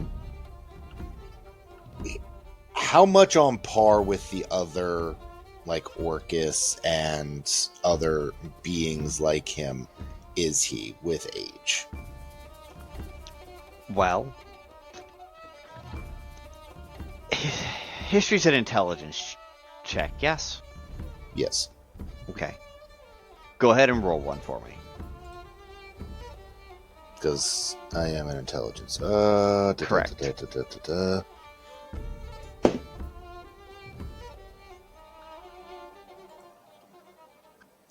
That is a 23. Oh. Here's the problem, Conrad. You don't... This form you have is only as old as what you say. However, your divinity, your demigodhood is older. Because it still has and your powers that you gained with Orcus carried some latent memories because it was blood of your blood, right? You know his false name, according to your father, was Equishay. He never carried that name. The only person to ever call him that was that dickbag Orcus. But you do know all of the public-facing names, which is not all of them. It is about 2/3 of them, give or take, of the ones that he carried here in Torsamil.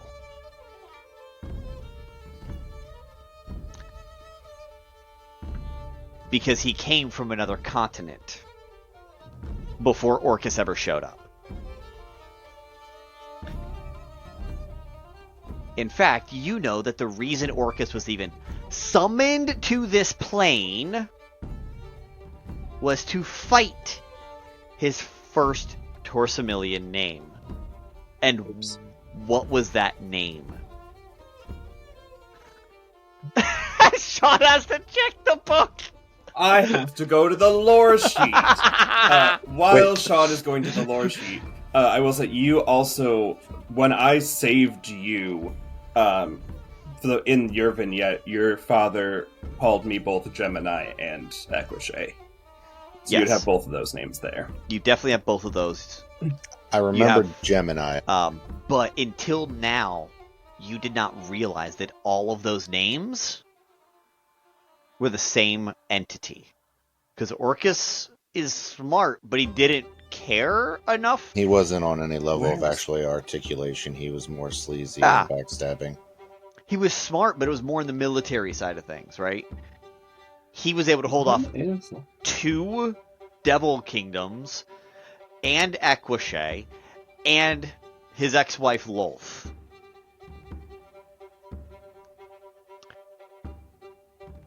And as you're filtering through these memories and this history,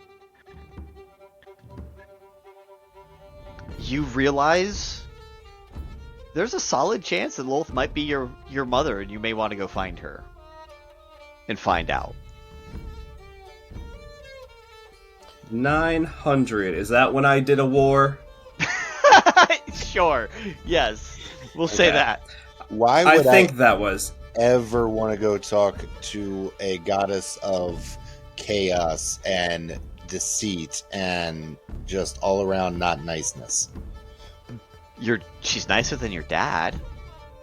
I don't know about that. Talk to Elistray. You can talk to Elistray. Like, that's a possibility too. Oh, you're gonna have me go on a whole fucking side quest to talk to freaking divinity bitches. I'm saying it's an option if you choose to. It would have been either Lyra, Alexius, or Ares, depending on when I did the war. Depending on when I did the war. Oh my god. It was... I put a 500-year gap between the names because I didn't think anyone would ever ask about the names from this era. So I don't remember. No, but that's the fun in it, Sean, is making you reach for this information. Yeah. This is the names sheet. He has like a notebook and a half. Yeah. Orcus invaded in 1247 of the MR. Oh. 1247. Later. Probably Leo at that point then, if we're that late in the timeline. That late. Yeah. Yep. So, yeah. It would have been a paladin named Leo who was a war hero in the local area myth. Mm-hmm. But you would finally put together that the primary contact, you would have assumed every primary contact between Equishay and the kingdoms of the Demon's Tail would have been him. And who knows what his names were before that. And at this point you have like this entire like whoop flashback into like memories and the whole like void of that, and it's just like shit. Yes, like Archie did. Sure.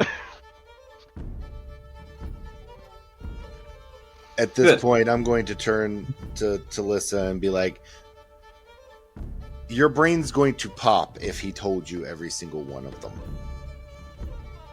My brain almost did.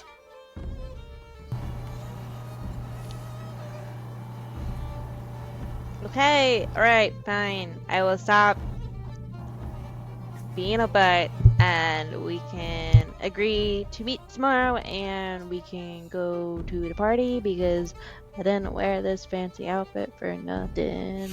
Oh yeah, I guess I should change. Hold on. And by all means, she please. looks up at Cloud on her head and just reaches an arm through Cloud's mouth and pulls out a black dress shirt. This will work, right? Is the cat okay? I want one. Can I have one? Yeah. No. You have a familiar. Can you do that to Togi? I don't know. Do you want Togi to do that? Can Togi eat a black hole? It's like maybe. a 0.3% chance to live in. Cloud got really lucky. Well, I mean, she can Also, always this is resummon him. This is technically Cloud the Sylvain's 12th. like I mean, let's. Togi's how just about- made of Sylvain's random arcane extraness, right? Yeah. Yeah, I'm pretty sure. He's created black holes because people annoyed him in combat. So you're saying Togi can do It's possible. Yeah. Like, yeah, in the fight against your father, I literally made a black hole to kill off half of those people. That's not going to be hard. it? Okay, so before you leave, Yes. teach me how to tell Togi to do that trick. Or you want just to do it now? It'll take a long time to teach you. You would definitely miss your party. Just let him do it to Togi. Okay. And Perfect. as Sylvain starts to modify Togi, Togi can do two things now. A, it's a bag of holding. B, can grow a size larger. Because it has more of Sylvain's arcane essence in it. So it can be tiny or it can be small. Hashtag you're welcome. When you are... It's about 8:30 or so. Solarian's going to be here just a few moments. And I kind of see, and you can correct me if I'm wrong, but I kind of see Morwen like in the mirror doing the last couple checks of anything she may need to do, makeup. You were working on your hair a couple hours ago, but that doesn't mean you're done. But what would Morwen be full on doing, as Solarian's supposed to be here any minute now? Morwen would be sitting with a book in the front reception area of her penthouse on a nice, comfy, upholstered chair. Her hair, the tips are curled. Maethorian saw that they were all curled to perfection before she sent him away. She looks very different, I think, from every other time that we've seen her. She's always very reserved in her appearance as well, even if it is like elegant. But this time she has already put on the dress that was in the bag on the bed last time. It is a wine red, blood red. It is a square neckline like her normal white daily dress is, with the same metal choker necklace that she always wears. This dress, however, is a lot more form-fitting and trails all the way down to the floor, where you can see the peak of some gold sandal heels. She has done her makeup with her usual gold on her eyes, but for the first time, I think, wearing a red lipstick to match the dress. She is sitting there, leafing still through the book of the blood ritual magics that Link had given her. As established, she has seen this book inside out, upside down. Everything that she could glean from it has been gleaned. But she can't help but feel like she's missing something.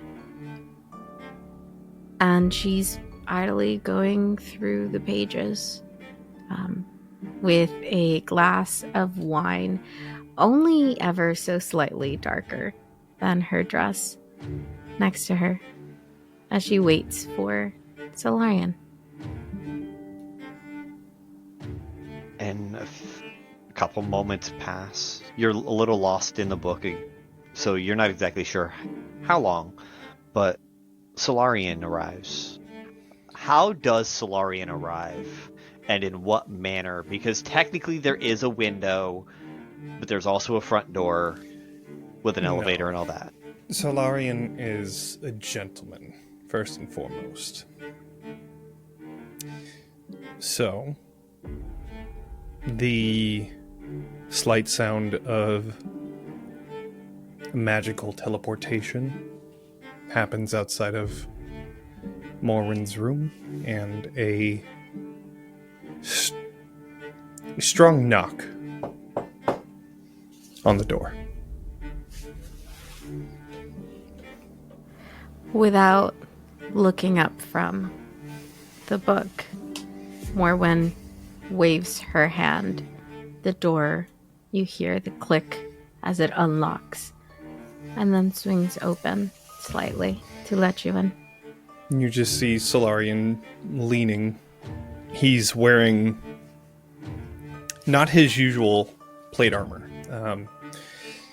This one is a lot more decorated, and it sports like a large red gem, ruby, and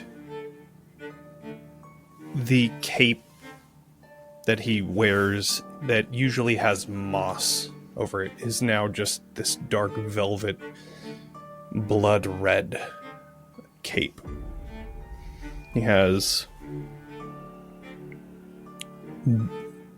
a belt that almost is like a fashioned like a kilt almost, that has streaks of red pieces of fabric that flow down, and then at the center that same ruby red buckle. And his hair that is usually white is black. And so he leans there, stands up. You look beautiful. She turns to look at you and gestures for you to take a seat across from her. You see as a second glass of what most people would assume is also wine appears in front. Thank you. You clean up good, I suppose. Red suits you, and this is fresh. Thank you.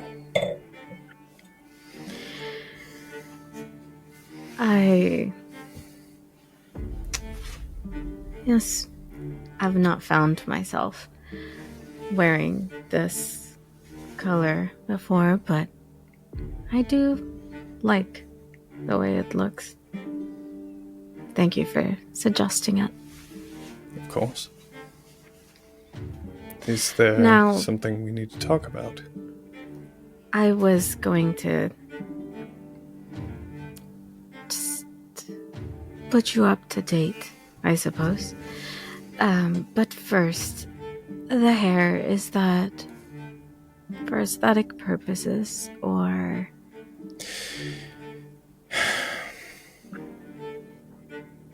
I've thought about it quite a lot. Whether or not I should be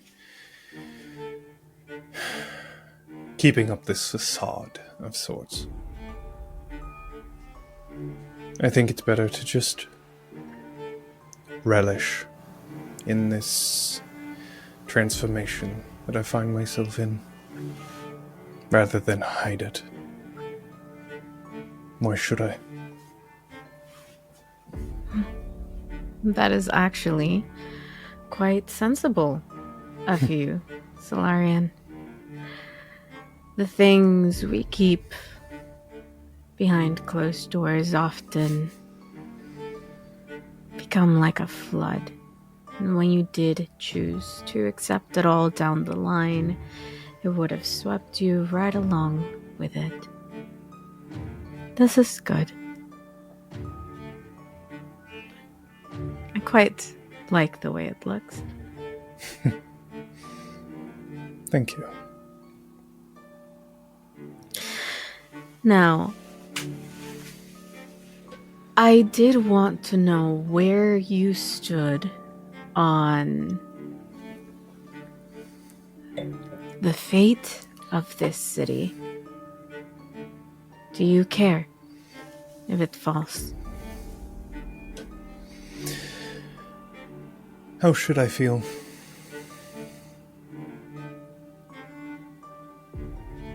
If I wanted to convince you one way or the other, I would have done so long before now.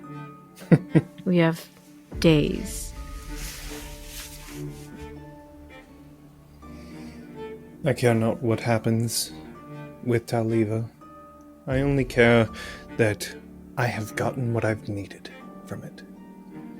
There are some people here that, I'll admit, I would be sad to see go, but the city means nothing to the north, so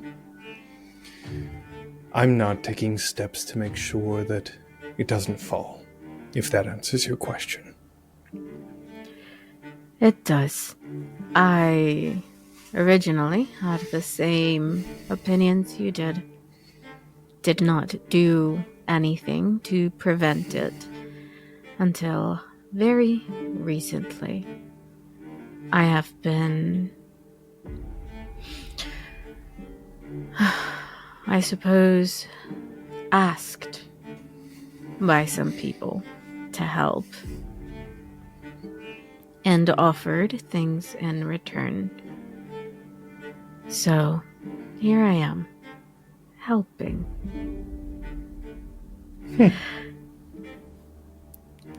Now, I am going to assume that if the city does not fall, you do not care to keep your place at Tautak? Correct. I am done with that place. So then you would have no qualms about me taking up the mantle. I would much prefer it, actually. That way, if I do need something, at least I know who's running it. That's all you ever think about. So transactional. Solarian. Am I to understand that you're any different? No, and that's why we are here. Well then, since you do not care, I will not bore you with the details of my endeavors for the city. But if all goes according to plan, it will be more of a calculated fall, and the city will rest on the ground, seeing as the crystals of magic it sustains itself are no longer viable. But I wanted to let you know that I have done what you asked with the skull piece. It is not here, but it will be brought to us, to you. Well, perfect timing then. Yes, probably, hopefully, before the founder shows up to muck things up. You'll have it by then. I can't wait. I can't wait to just rip his fucking throat out.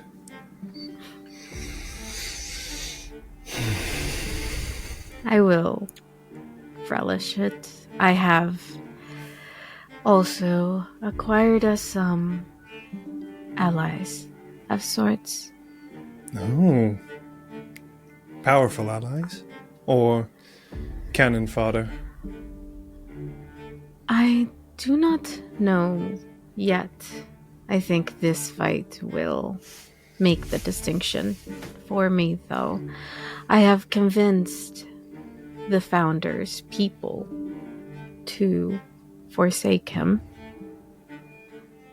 They, as I am sure you are aware, plagued by, well, a plague, a sickness of the blood, and have come from aid, asking me to help, and I have agreed. They will in turn offer up one man to attempt to save the rest of them. Surprisingly easy. The founder has not made a lot of friends, even among his own. Well, I trust you and your endeavors. So if you believe that these people are here to help us, so be it. It was laid in magical contract, so yes, I am very sure. Trust in Link. them, though, is a... No. And he will not be happy that I did not wait for him to be there for this particular contract, seeing as he already had interest in it. But I will deal with that if it ever comes to it. I have made this on my own, and the changeling are Fae, so he had the power to see that contract made. I am not worried, though. We will be there, and if anything goes even remotely not according to plan, they are very aware that we will cut them all down. Decimate them. Yes. I will make sure that they don't have bodies to go back home. So bloodthirsty, even for a vampire.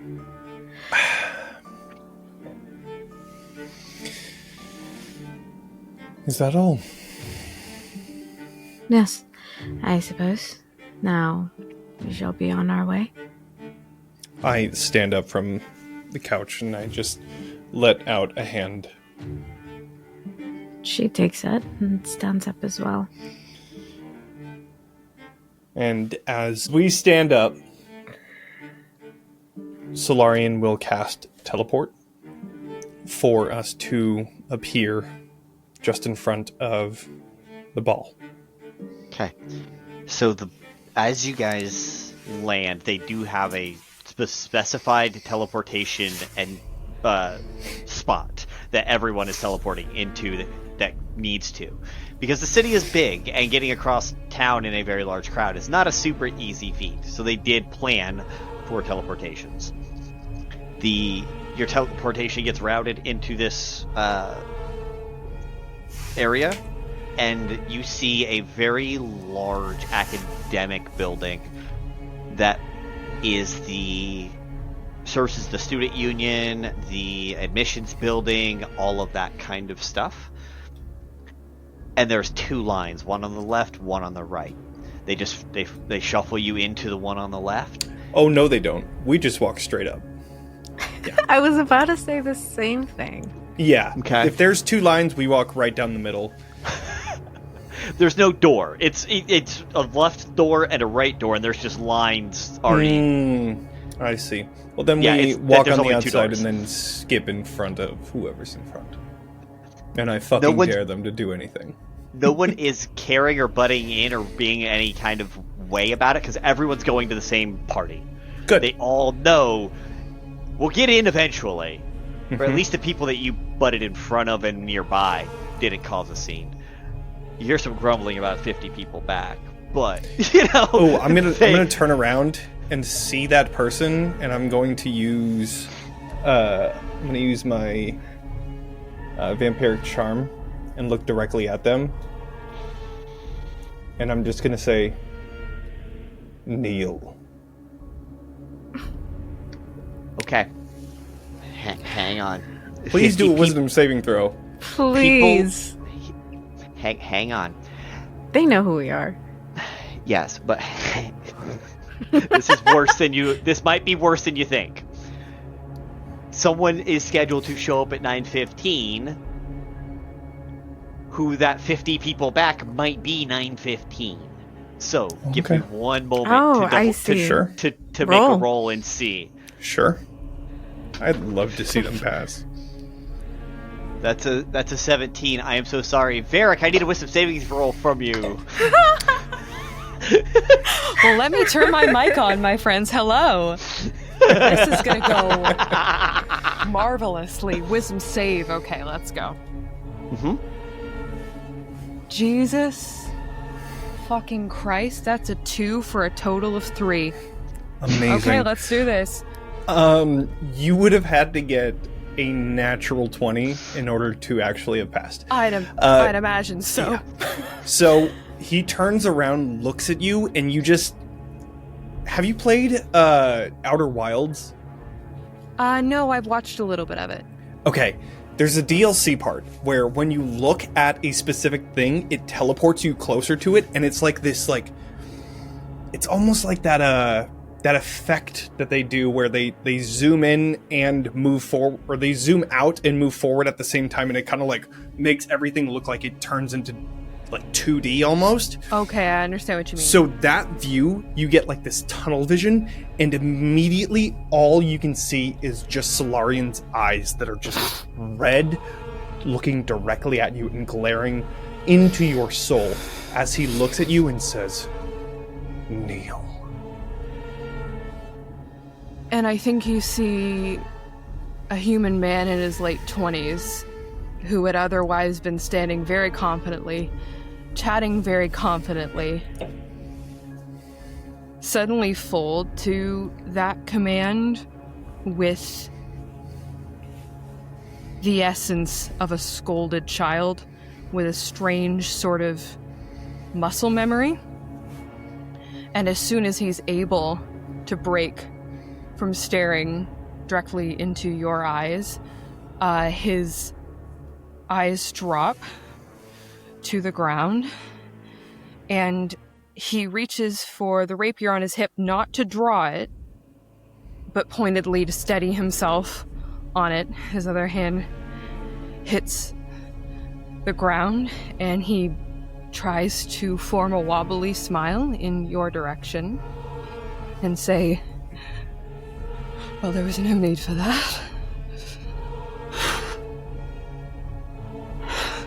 Hells." Apologize. Sorry. That is quite a neat little trick.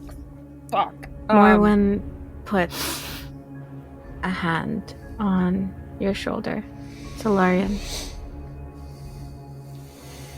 I think he's had enough. He gets it. I relinquish the charm that I have. And you see these two halflings come out and kind of give Varrick a hand up. Sorry, that was my fault. I'm the one who imitated your voice. I'm so sorry. I think by that time, Solarian has already like turned around, and I didn't hear that. Because if I did, but, for sure. Yeah, we already walked back. We already walked into the ball at that point. That was more so that Varrick knew that wasn't actually Varrick's fault. But oh yeah. And Morwen did say his name. Yes, did call Solarian by his name. When you were speaking, just no, you didn't. Just say that was out of character. Saying Morwen puts a hand on Solarian's shoulder and says, "Okay, yeah, I appreciate that because I was trying to lock in and kind of lost the actual dialogue." Yeah. So the one thing Varrick would have noticed though is every other feature about him does match one of the faces that you have in your bag back where you're staying. And I touch a hand to my ear, and I say, "Who the fuck did you send me after?" And you just hear a voice in your head. The ones who killed Orcus. I understand that much. Was there a thought I was- complication? Is there a complication? You sent me here to deal with this shit with fucking frickin' frack! Yeah, they're competent little shits.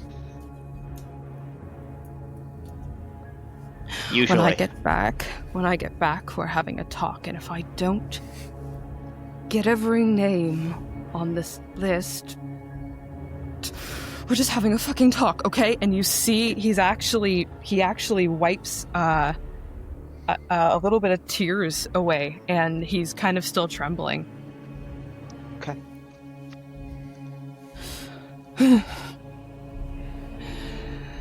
Some party.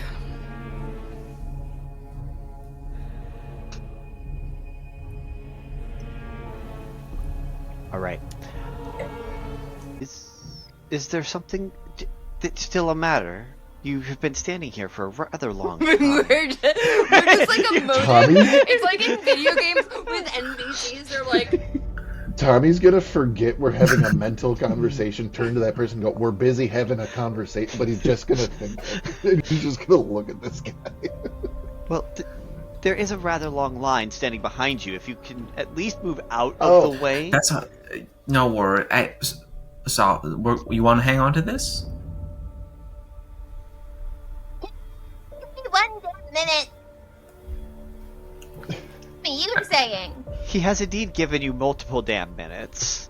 Yeah, I'm asking for. Okay, fine. We're going to the goddamn corner. Okay. and she stompy tippy taps into the corner and just like stands with her hands on her hips, and she's like, and then points her horns in the direction of you, Tommy, to be like, I'm mad. But she's very sassy and very adorable about it. You should. I'm gonna ride that nat 20 that I had earlier on an insight check, and with Vulcan going, do you want this back? Tommy's just going to, I do think that you should probably hold on to that. All right, cool. Well, I just okay. Well, it looks like it's strange though. It looks like it kind of fits my hand. It's like a glove almost. Okay, so as you say that, you're going to see Sauce a misty step kind of like right in front of you and leave, and then she's going to do the same hand trick that you do and put it on your hand. Oh, the okay. Oh. Okay, so the real story is, I was planning on giving this to you with like a really cool question, but then like everything started happening and I taunted someone and like everything is like all in my brain, but like really the main thing in my brain is you. Oh. And would you like to kind of adventure forever? Or something? Oh, you mean like this is like an engagement ring? Gauntlet? I've heard that called here, yes. Oh. In the I Feywild, love it's called it. Fun Time Forever Friends. Oh, well, I love Also it. known as the fiancés. Yeah. The Fifis? Yeah, the Fifis, yeah. You want to be Yeah. Fifis with me? I thought you said Wait, don't, that's me. I'm asking. And then she points at herself. Okay. Well, hold on. Let's take. Okay. And she holds on to both of your arms. Okay. Look. You're. I'm sorry. Way back when we were in when we were in Brecken, you asked me, or I made a mistake about you. And No, we got food. right, but I made the mistake of saying that the hot baths were the best part of the trip. The whole. Oh, well, I trip realized that it we might have were- just been because you got to see, I mean, I wasn't complaining. It was great. It was the greatest. Which I understand. No, well, okay, but ever since then, I've always felt like there's like a prick in my side. of like, I shouldn't have said that because you're the best thing that's ever happened on this trip.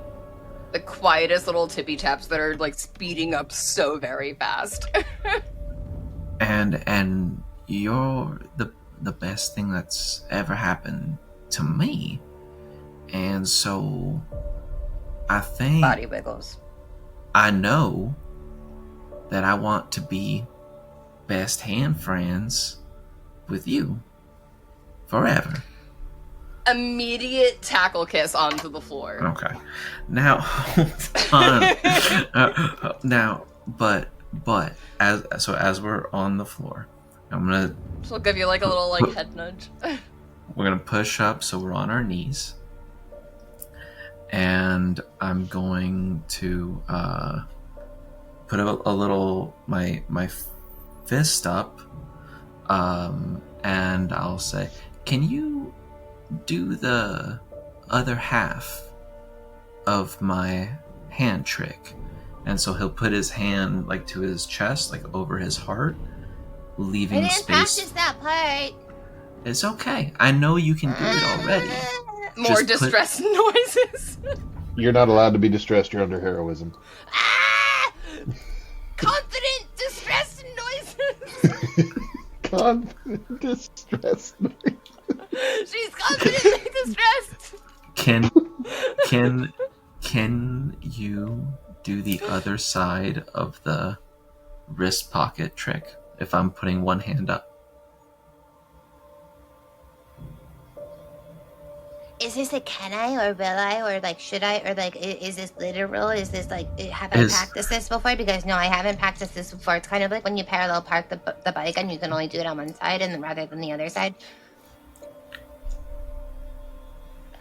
Oh, okay. I do the thing. I do it. I see. I eyebrows the situation and I do the thing that is needed. Okay. After seeing Vulcan just staring, and I'm like, oh, I see. No, I don't see. And then yeah. So as you do the other side of his wrist pocket trick, it's effectively making a little portal right over where his heart is. And he goes, "All right, well, you've got the key. Now go on and reach in there." It is so cute, but like the morbid curiosity just reaches right in. Cool. So you reach into his chest or place over his heart, the portal, and you'll pull out a glittery sapphire encrusted with yellow accents gemstone butterfly clip. And he'll go, "Oh man, how did that get in there?" "Well, hang on. Let me see." Been practicing magic. "Well, don't tell anybody. It's more like a little party favors, but and he'll take the clip and he'll clip it into Sauce's hair. And he goes, "I never would want to change you, ever. I love you as you are. Free.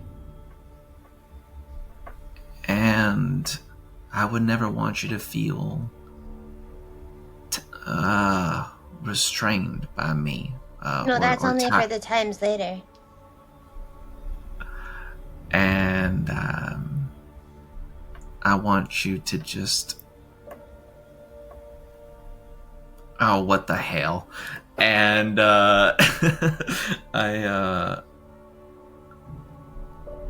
I'm gonna pull out from the wrist pocket again a cheese coin. It is like a fried,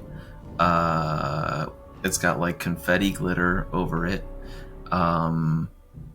But he goes, now if you bite into this, right, there's going to be there's not yet, baby, not yet.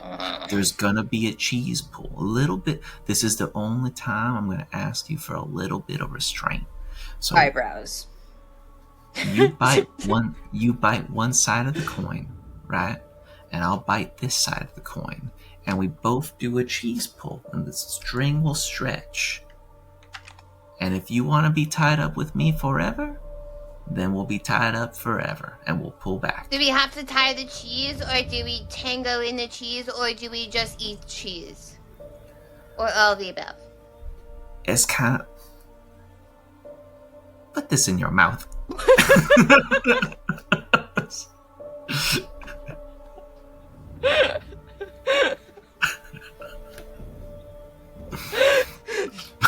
Sorry, I am trying very hard to not look at the other faces.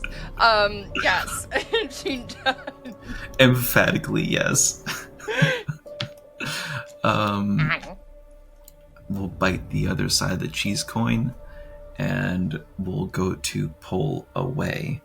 And I think the cheese will like start to hang and like drip, and he'll hold the suspense just enough to like get you maybe a little anxious, just to see like what might happen. And then he's going to use his eraser feature to magnetically pull you to him,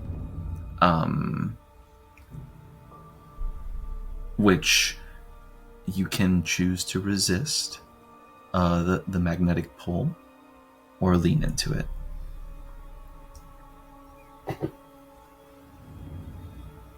Obviously, it's going to be the latter.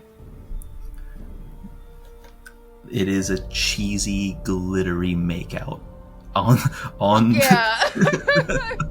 on the floor outside the ball. After witnessing this, Tommy and Amy, you guys are watching this makeout session of cheesy goodness or mess or whatever. Amy's gonna turn to Tommy and just be like, "Are your friends magicians? Because they were doing hand tricks, but it seemed to get their act was lost with. I don't understand the cheese. Do you think they would want recommendations on how to improve the magic act?" Or Amy, yeah. If you don't understand what just happened, you're not an adult yet. They were doing a magic trick with the ring. Something's gonna disappear, all right. And for my next trick, hanging out with Vulcan, I know he's got something called a friendship stick. You'll be making a lot of friends. It's actually the friendship stick of bonking, which makes it even better. It's a +1. In fact, it's a +1. Oh, it's a +3 by now. Oh, it's a +3 by now. Oh, sorry, I didn't make it that far yet.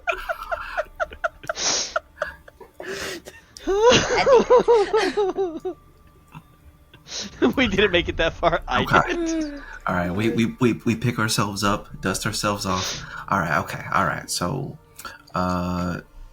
disappearing glitter stick later for sure. Slow clap. Okay. I don't understand what's going on. Clap. Okay, right. So, I love this, by the way. I can't wait to backhand somebody with this. This will survive, like, me hitting somebody, right? I don't know. Well, I just thought it was neat. Yeah, no, it's beautiful. I love it. It's like a gauntlet of power, right? But I hope, we'll see, right? I just don't want to have to slap somebody and then it breaks. But they won't see, but we will see. Sorry, that was delayed. Sorry, it took a little bit, but I... No, it's okay. You're doing great, babe. No, it's all right. There's a lot happening tonight. Okay. All right. Well, cool. And we got all of Forever to look forward to, and a lot of time to probably process this for the ceremony. My bar in the Feywild, it's in a giant mushroom, but it's also a tree. And then we are in the sunny court, and it's like you can kind of see the fall court, but like you're not like totally right there, but like it's all like really really pretty colors. But we have the better colors because it's all like really pretty, like big and pretty and shiny and like, and the grass can talk to you. And, Okay. And the four of you are listening to Sauce talk about the summer court and where she lives in the Feywild as you guys walk up and through the line. And our national anthem, Friday by Rebecca Black. Everyone gets really, really inspired by it, and we all do a very nice dance. How do you know what day is Friday in the Feywild if there are no night and morning cycles? Then Thursday. And she just goes through that entire bit, which I will spare everybody. But before I forget, the butterfly clip that I gave you is functionally a ring of free action, or it has a freedom of movement because she's his butterfly. Forever. And as you guys approach, there is an Aarakocra with white feathers. What is your name? Oh, Tommy, this is all you before I... Wait, I'm sorry, are you a bird? No! Okay, cool. I hand over one of my business cards that says Amy Science. Introducing Amy Science! It's not really a last name, but okay. You kind of signed yourself up for that one. But now walk in, let everybody see you. Oh, is there? There's a big staircase going down. You're on the left hand side of the ballroom. Off to your left, as you're going down the staircase, is the orchestra that, as you're announced, swells up and drops down as you're starting your walk down the staircase. There is are we supposed to do crowd full. Are we supposed to do something impressive or? I don't know. So whatever you think you should or should not do. Okay. You're your own Amy is person. going to You're an dissolve. You're already impressive, though. Oh, thank you. Amy dissolves into a puddle that's filled with gemstones, and her dress, and just like waterfall cascades down the stairs, and then reforms at the bottom. Vulcan, you're gonna hear in your head. Well, that was something. I saw this in a Capri Sun commercial once. Everything is now canon, and the reality is now. I was aiming for like Terminator 2, but I do like Capri Sun. Now, Eric, during the finale, now you say everything's canon. Apparently, now everything. Else? Apparently. Oh, Christ. Tommy's now just standing awkwardly at the top of these stairs because he was... He looks at you because you were walking closer to Amy, Tommy. What is your name? Yeah, you need to tone it down at least 12 notches. What is your name? Much better. Hold on. Hang on. Deep breath. Tommy will eventually get out his name. Fancy. Tomac Roxanne. Introducing Fancy Tomac Roxanne! Shit, now I gotta be fancy Tomac Roxanne. I'm just Tomac Roxanne. You did that to yourself. I didn't mean to. Alright, and... I can give you the fancy mayonnaise, and then everything you do is fancy because you have fancy mayonnaise. Tommy's in a bind. It's He's true. gonna say yes. Vulcan just nods in agreement, like wise, solemn agreement. I don't know what's the fancy mayonnaise. Full but... supportive boyfriend nod, It but also just just has like it's like the equivalent of aioli. Like by just eating a spoonful of ale. No, you put it on sandwich. I mean, yeah, it's that good, but yeah. I'm now envisioning you. How did you give this to a me? spoonful of mayonnaise as your entrance, and I'm like, oh no, even Sauce would be like, no, don't do that. That's a bad idea. That's a bad idea. Johnny's just gonna start walking down the stairs, and if anybody makes eye contact, you just give us an awkward wave. They don't know about your fancy mayonnaise because it's in your pocket. And you just feel it like kind of like appear in your pocket.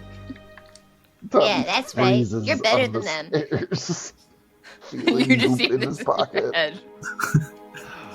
Wait, so now is there a stain in Tommy's pocket? Where No, there's it's in a just thing of container. mayonnaise? So something I should mention is that Sauce takes every weird small container she possibly finds. So she has like hundreds at this point in her bra of holding, and so And she fills can them just with like sauce? easily pull one out. Fills Yeah, them she with fills them sauce, with sauce. Yeah, like now you understand. Yeah. Have a She is a travel-sized bottle of I am a Obviously. math meme right now. And she's also a bartender. It's very big. It's very big brained character. The Aarakocra is like, What is your name? Me? This is Vulcan. And this is Sauce, the Magnificent. Introducing Vulcan. What? Hold on. I was gonna say Mr. and Mrs., but like I grab him. I grab him. We grab him into It's scenario all over again. his eyes get about this big. Yeah, like they just squeeze out like cartoon style. I put a little bit of Sauce's mayonnaise on his beak and be like, shh, hold on, we're planning. Actually, no, maybe we should consult him because, like, because the thing hasn't happened yet. So, like, are we future Mr. Or, like, is there, like, a second title? Hey, do you know? Whatever title you give me is what I use. No, I understand that, and I'm very thankful for that. You're doing great. Do we want But- everybody to know that we just blanged up? Fuck yeah. All right, it's May as well make an entrance. okay. Yeah, but, like, do we do, like, Mrs. and How about Vulcan and Sauce, Espiritus, the Magnificence. Yeah, okay, that sounds nice. Wow, I've never had a last name before. Well, you're gonna. Are you sure? That's No like a whole nother takebacks, one. don't to grab my remember. goddamn I beak guess I could do again. that. If it's yours. All right. Sorry, I smooth him out. I Tommy's smooth him offended out, but that he asked them, "Are you sure?" and just went with fancy. Like we just like push him away. We're like we're just in our own How conversation. come they got confirmation? because we They grabbed his goddamn beak and told him to shut the halfway through the announcement. So he's like, "No, I'm not doing that again. You're not grabbing my fucking beak again, or there will be problems." It's fair. We can get away with it. We're cute. You're sure? Yeah, we're ready this time. Okay.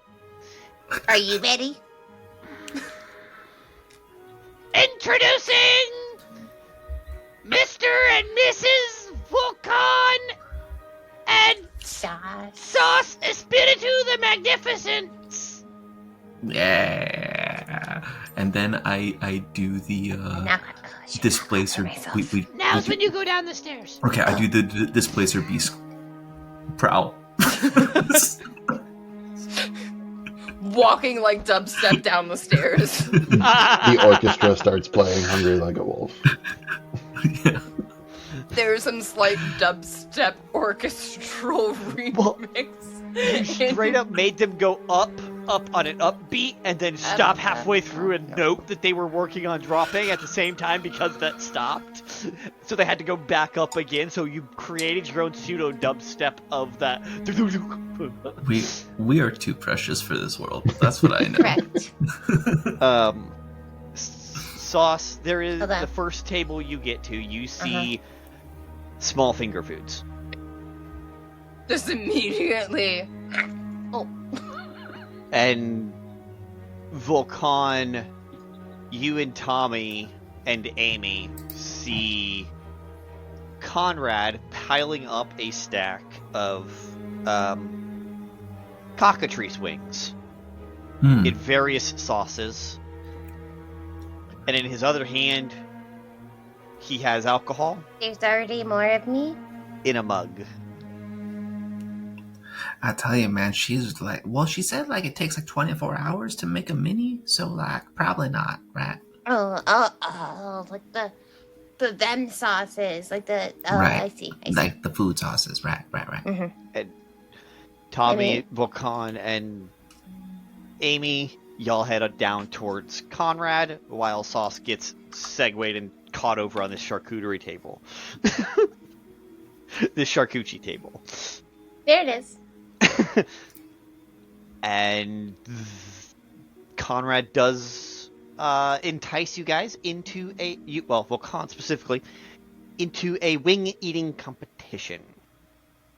Birds up. Oh, it's time to get even. I'm gonna get a bunch of snacks. As you guys get through the line, Morwen, Solarian, you guys are brought to the top of a staircase, and there is a white feathered Aarakocra wearing a bronze suit, a bronze tux with a purple bow tie. You guys are on the right-hand staircase coming down, so off to your left. No, off to your right. I am so sorry. Off to your right, there is a very large orchestra pit that had all of them are wearing the same bronze outfit with the purple tie, and they're being conducted by an orc. Orchestra. That was a good one. If you say that out loud, Morwen rolls her eyes and doesn't dignify that with a response. Absolutely would not say that out loud. That was me saying, why did you pick an orc? Oh, because of orchestra. Got it. No, because Jenna said so. Yeah. Oh my god. And Jenna has I believe it. Fine taste. Mm-hmm. There's only about 400 people down on the floor below you. Most people are way, way, way behind you. You skipped a ton of people in line. Yeah. Sounds about right. And the Aarakocra is like, What's your name? Name and titles. And he's holding a megaphone. Shit. I messaged through to me. Sending. Solarian Stormwind, god of vampires and corruption. Now that's a Morwen little looks at you and rolls her eyes. Oh, that's a little weird. I've earned those titles. Solarian say so. Stormwind, god of vampires and corruption. As the orchestra swells as you guys are being introduced. And you? What is your name? Morwen looks at you for a second as he's calling out what you told him to.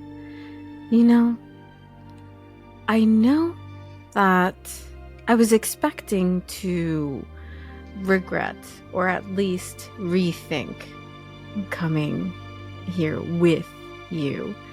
I did not, however, expect it to be so fast.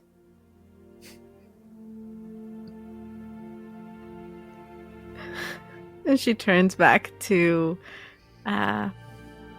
this man. Morwen Senatori, head of the Council of Ardamir. Okay. like waiting for more titles because you're with the god of vampires and corruption, making sure we're not announcing other titles here. So waits that awkward amount of time. And this time, I'm gonna do my vampiric charm and just say, this time, do it well.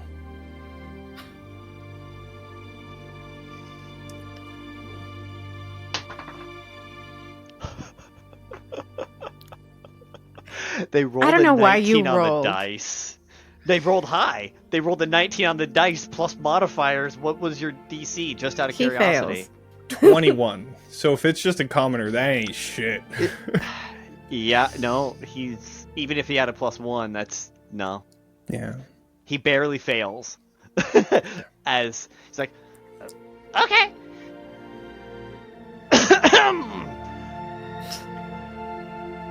Lady Morwen, Senator, head of the Council of Ardamir. Was that better? Much better. And I'll go Good. after Morwen. And points down and to the next person says, and like is motioning for them to come up, continuing to do their job. As you guys walk down the staircase, it is like 15-foot wide staircase, so you guys could theoretically walk down together instead of one behind the other. Oh, this is a I very think we do. a grand ball staircase. Yeah, I think we would. I think walk down together. Okay. She whispers over to you.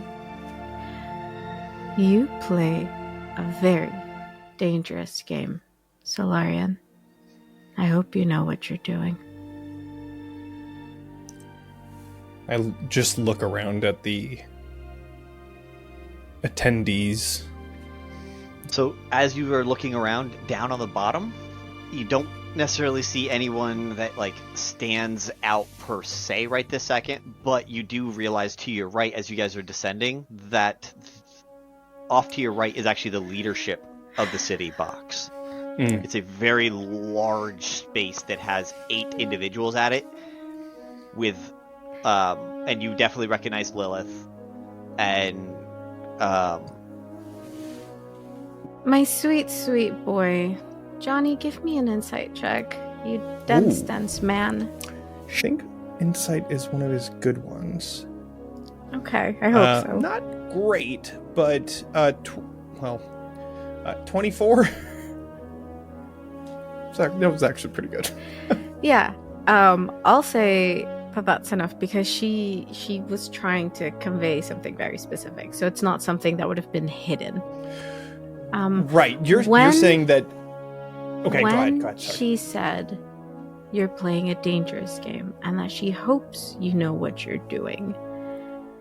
It wasn't because you called yourself the god of awful, awful things in front of people. But it was everything you were doing extra for her. As in, I know you probably want something, and I hope you know what you're getting into by trying this. Okay. That Morwen is the dangerous game. Sure. So then, okay, understood. I know exactly what I'm getting myself into. Why else would I have brought you?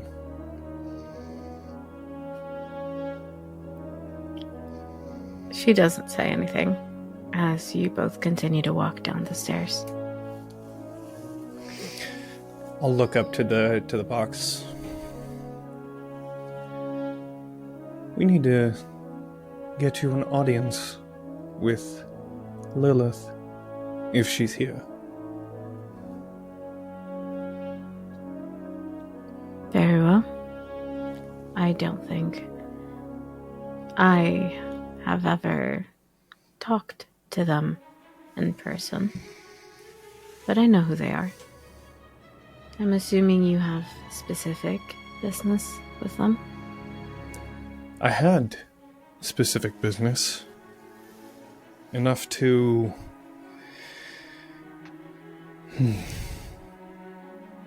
acquire more power.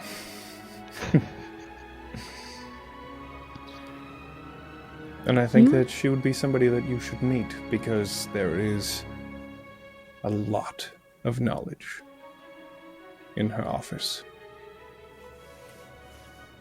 Color me interested, then. And where do you two head? Do you head to go get a glass of wine to start your night? Do you Alcohol. hit the dance floor? Mm-hmm. Alcohol. Yeah. Absolutely. Okay. Do I have anything that could... I was going to say, do you even still get drunk? Can you? That's a It's great a poison. question. I Do guess you it have depends. poison resistance? Oh, yeah. I think I'm pretty much immune to poison. Oh. No, I'm definitely resistant to poison. Sure. I mean, I imagine that you could still get drunk Then if you're, filled up with blood, right? Since you are resistant to the poisoned condition, I will double the normal rules for alcohol in intake, and that is double your con modifier for you.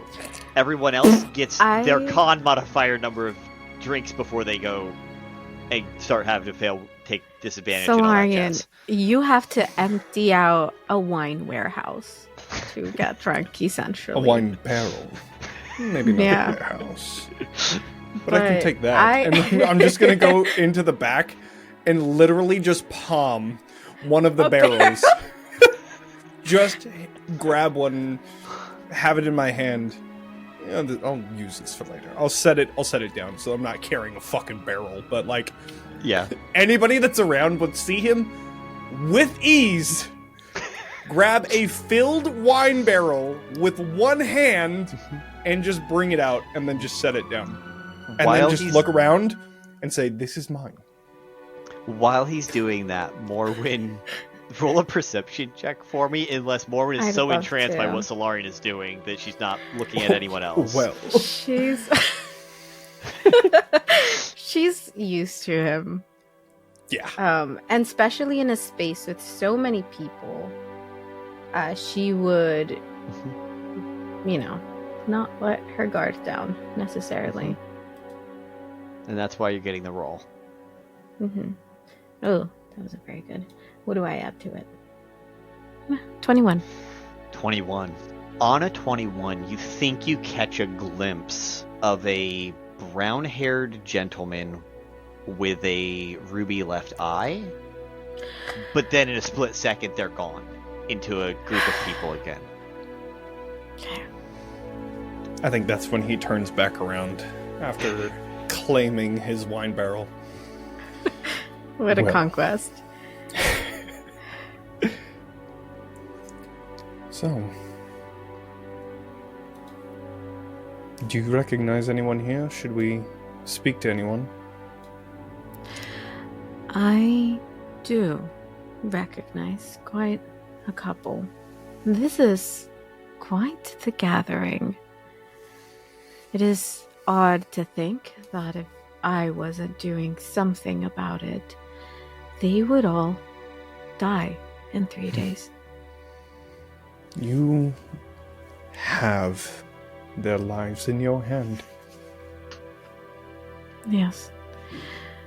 And it is up to me to make sure that they know it and that they are grateful after they are still breathing. If you didn't say it, I would. Yeah, she just grabs a cup of wine, takes a sip. It's like, but before we get to the unfortunate socializing and conniving and usual business, do you know how to dance, Solarian? I do. May I have this dance? She puts her wine glass down and takes his hand. And Solarian leads Morwen onto the dance floor as they begin to dance around the ball as more introductions are being made. Every time someone gets introduced, the orchestra swells the music and brings it back down as the introduction, like so that everyone knows. Oh Yeah. shit! If they're looking for someone or Morwen- they're waiting for a friend, they will know when someone's being introduced. Yeah. Morwen uses this dance because we are sort of doing that like Disney waltz where we move around. And she is using this to make a couple of her own perception checks. To check for some people, see if they're here already, if they're not, Okay. who they're talking to, that kind of thing. Yep. You guys hear the announcement of off on the left-hand side staircase. Announcing frickin' frack! As two halflings start bounding down the stairs, half doing an Irish jig, half just like they're already in the tune of their own music in their brain, not to the beat of the orchestra at all. And right behind them, you see that same human male that Solarian charmed. Yeah. As the Aarakocra is like, "What is your name?" Desolate Cyrus Ward of the 6th Legion. Okie dokie. Desolate Cyrus Ward of the 6th Legion? Showtime. And have fun. Yeah, it is showtime. Go have fun. Next! As you're coming down the stairs, give a full description of what Varrick is doing and looking like, aside from facepalming because of frickin' Frack dancing in front of him about 15-20 feet. Oh, he's ignoring frickin' Frack at this point. After what happened outside, he's got something to prove. And it almost seems like a different man is sort of swords and spurs jangling, sauntering down this staircase. He's got auburn curly hair that is kind of half up, half down, quite long. And what he's wearing is kind of reminiscent of some sort of dress military uniform that has been haphazardly sort of tossed on and certain pieces discarded to give a sort of laissez-faire impression to it. And the entirety of the uniform kind of shifts between a coal black and a red. Strapped to his hip is a rapier, seeming to be somewhat ceremonial, as well as a whip, ceremonial as well, secured to his back. And he wears a two-pronged cape that, as it kind of swishes behind him, the underside kind of gives the shifting impression of some sort of flames. And he also wears dark, round spectacles, obscuring his eyes. Chin held high in the air, surveying, but it's always tough to tell without really having a track on the gaze. Okay. And go ahead and roll a perception check for me, Varrick. Okay, it's better. Perception 17. Okay. On a 17, you do see over on your left-hand side, you see the orchestra down below swelling as you're coming down, and then you see Lilith, as well as the other leaders of the city over in the leadership box.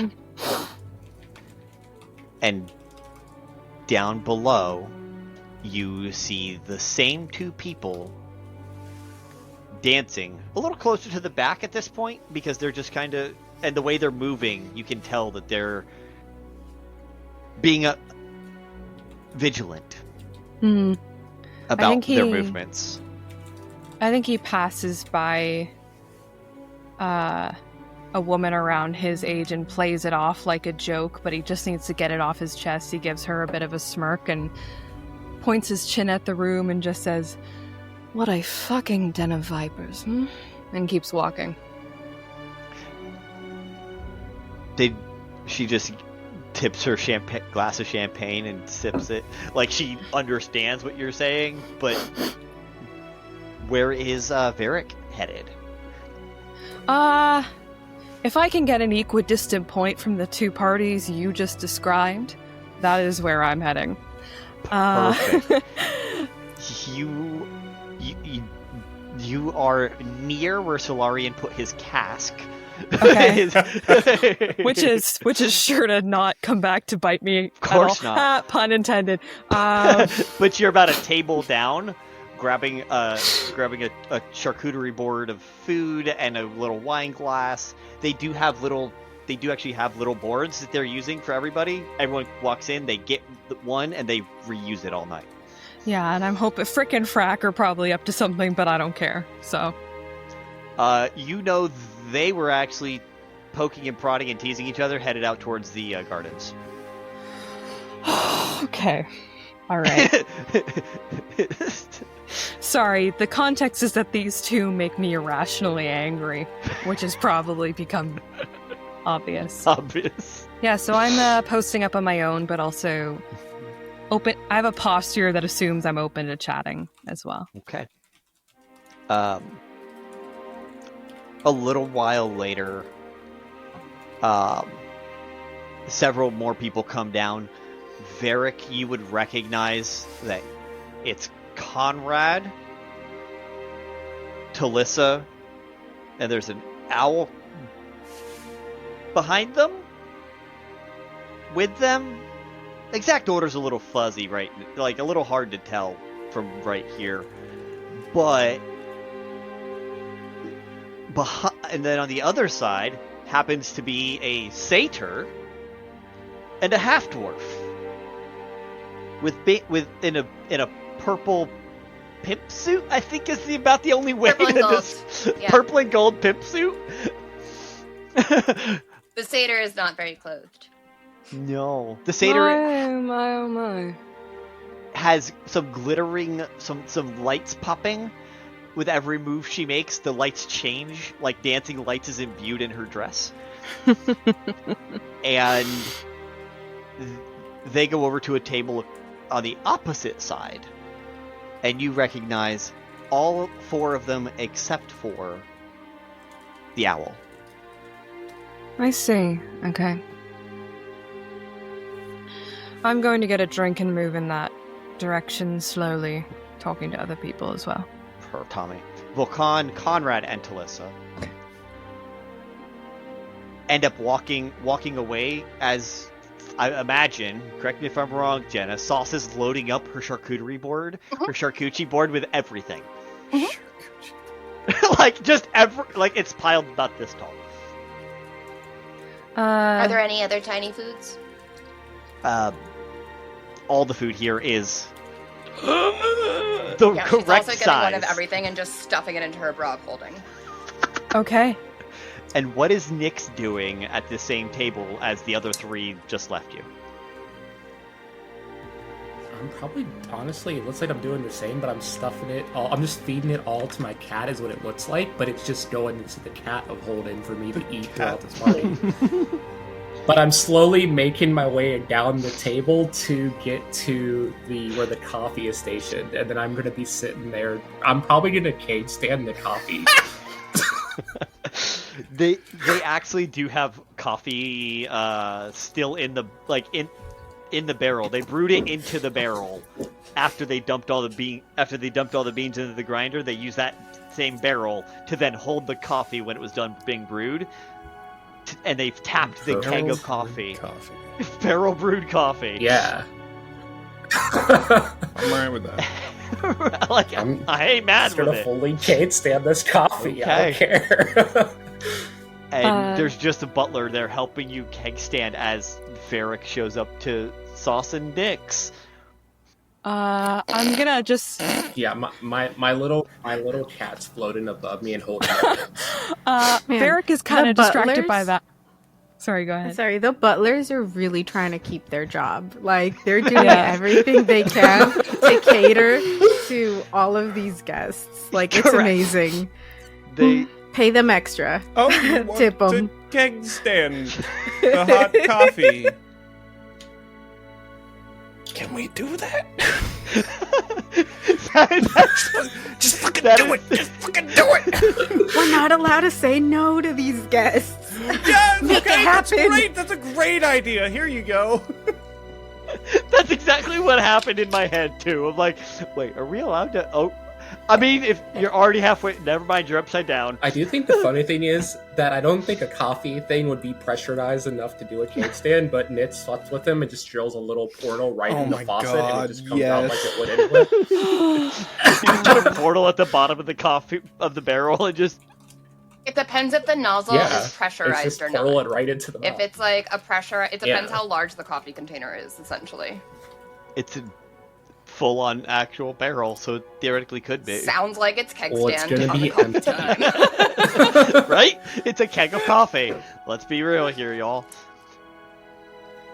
Yeah, so I survey that impressive sight for a moment, and then I happen to kind of reach across to bump into Sauce's arm when we're both reaching for something on the table, and I survey your tray, and I say, oh, well, you'll have to show me what's good then.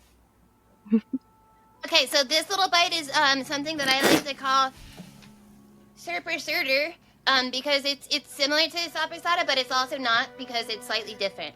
I'm not sure why it's different, but it is. And then this is my favorite cheese. I call him Greg. Ah, you and Greg just met You want it? tonight then at this table. No, it's your favorite. Okay. Just put it in her mouth immediately. Hi, what's your name? Cyrus. Nice to meet you. I'm Sauce. And you are Sauce? Well, I can see why. Enjoying the party? You can see why I'm enjoying the party? Yeah, it's sparkling. No, I stopped myself. I'm prone to that sort of thing. can I stop suppose I'm yourself from asking you. talking? You'd be amazed. This power. Oh, I could. Neat. Remarkably good at holding my tongue, though most people don't believe me. You seem intriguing. Can we talk? Uh-huh. She's physically holding her tongue, by the way. Physically holding her tongue. Wonderful. We'll make a little piece of cheese in. You see any of your friends lately? I have so many friends. Do you see any unusual friends lately? I think I might need you to be more specific. Also, why? We have- Do you want to be my friend? Because I'm seeing you right now. Hello. Yes, I think I do want to be your friend, Sauce. I think I... Pulls out the friendship journal. I think that would be mutually beneficial. No, I'm referring... We have a mutual friend, actually. Whom? And I'm going to kind of lower my voice when I say this, and just say kind of across from your shoulder, do you know Gonlo?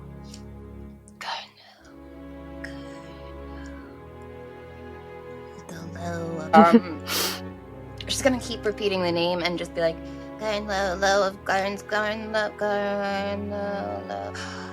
Oh, yeah, I did see him, but I don't know where he went. That's the funniest thing, because I just saw him, and I have no fucking clue where he went either. Oh my god, wow. You know, friendships are built on less. So I just thought I'd ask you, since I knew he mentioned something about a sauce, and now that we're friends, Did he tell you about my mayonnaise? Because he could have been talking about Sauce's sauce. Elaborate, if you'd be so kind. She pulls out her alchemy jug. And she's like, okay, so I've been working on trying to get different flavors. This one right now is a garlic aioli. I've been calling it aioli because it's supposed to be mayonnaise, but it's actually kind of fancier than mayonnaise, and that's why I gave it a whole different name. Because why enjoy one thing when it can be two things? Science. That's fascinating. Yes. Anyways, I just don't mean to take you away from the party. I thought we might have a chat. I know you know him, and now that we're friends, then I hope I run across you in the future. Say hello to your other friends for me, the ones you came here It's with. more of They a seem skip like a slash great gallop, bunch. rather than a run. But we could race. Or run into. I don't want to be ran into. That sounds painful. You're fun. Thanks. I don't know you very well enough to be able to comment on your fun meter, but I'm sure it's high. That certainly means a lot coming from you. I'll leave you to it then. She says hair toss. Okay. He kind of chuckles to himself and nods, turns on his heel. Again, very subtle touch to the ear. And you're gonna have your hands fucking full with this one. You put your hand on your ear? Yeah, I do. Visible. It's a brush. It's a brush of like the hair behind the ear. But it's also he's also not as subtle as he thinks. As a telepath. Roll a perception to verify, but I think so. Okay, let's go.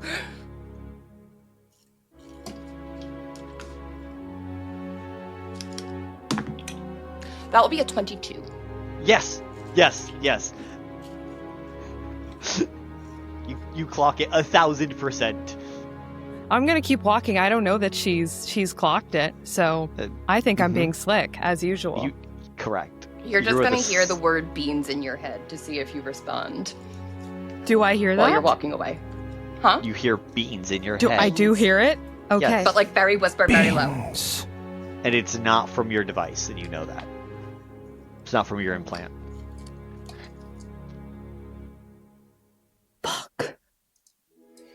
I'm just gonna We could keep be walking. secret mind friends. She says much louder in your head. Like basically screaming Okay. into your ear canal. Okay, then he kind of stops and turns and looks at her and says, he's gonna try and think it first, I think. Oh, you can reply back to this message. I should have said that. I should have specified. I know how this spell works, but how did you get in here to begin with? Oh, a lot of people ask me that. They did just agree to be your friend, Sauce. So you have sending once a day to them, no matter what, regardless of their desires. I'm adding this to my friendship section of my notes. Uh-huh. Does it matter that I gave a different name? It's based on face type of thing. Okay, for sure. I just wanted to double check. Mm-hmm. It's the name combined with the face. I don't get any power or anything like the typical face shit, but Yeah, I gave you a power. I gave you a different name. Yeah. So I just wanted to double check. But yeah, he's going to... We can keep this between us, or... Friendship secret. Friendship secret. Not the worst thing in the world. Okay. I nod. Keep walking. Nix, go ahead and roll a Constitution saving throw as you are chugging a shit ton of coffee. You know what? That's probably fair. You're chugging as much coffee as Solarian is about to drink wine. That's not bad. That's 16. 16.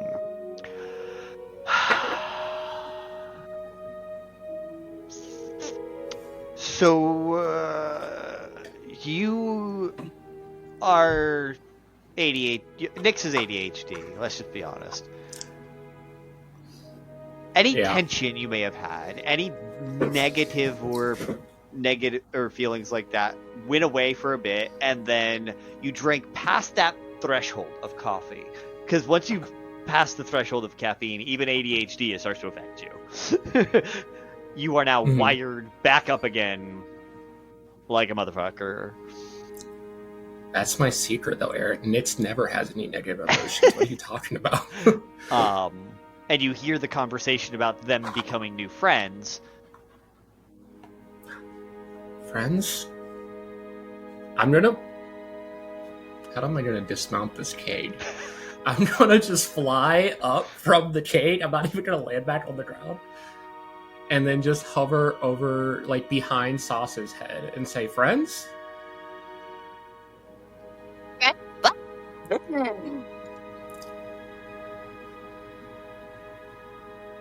Hello.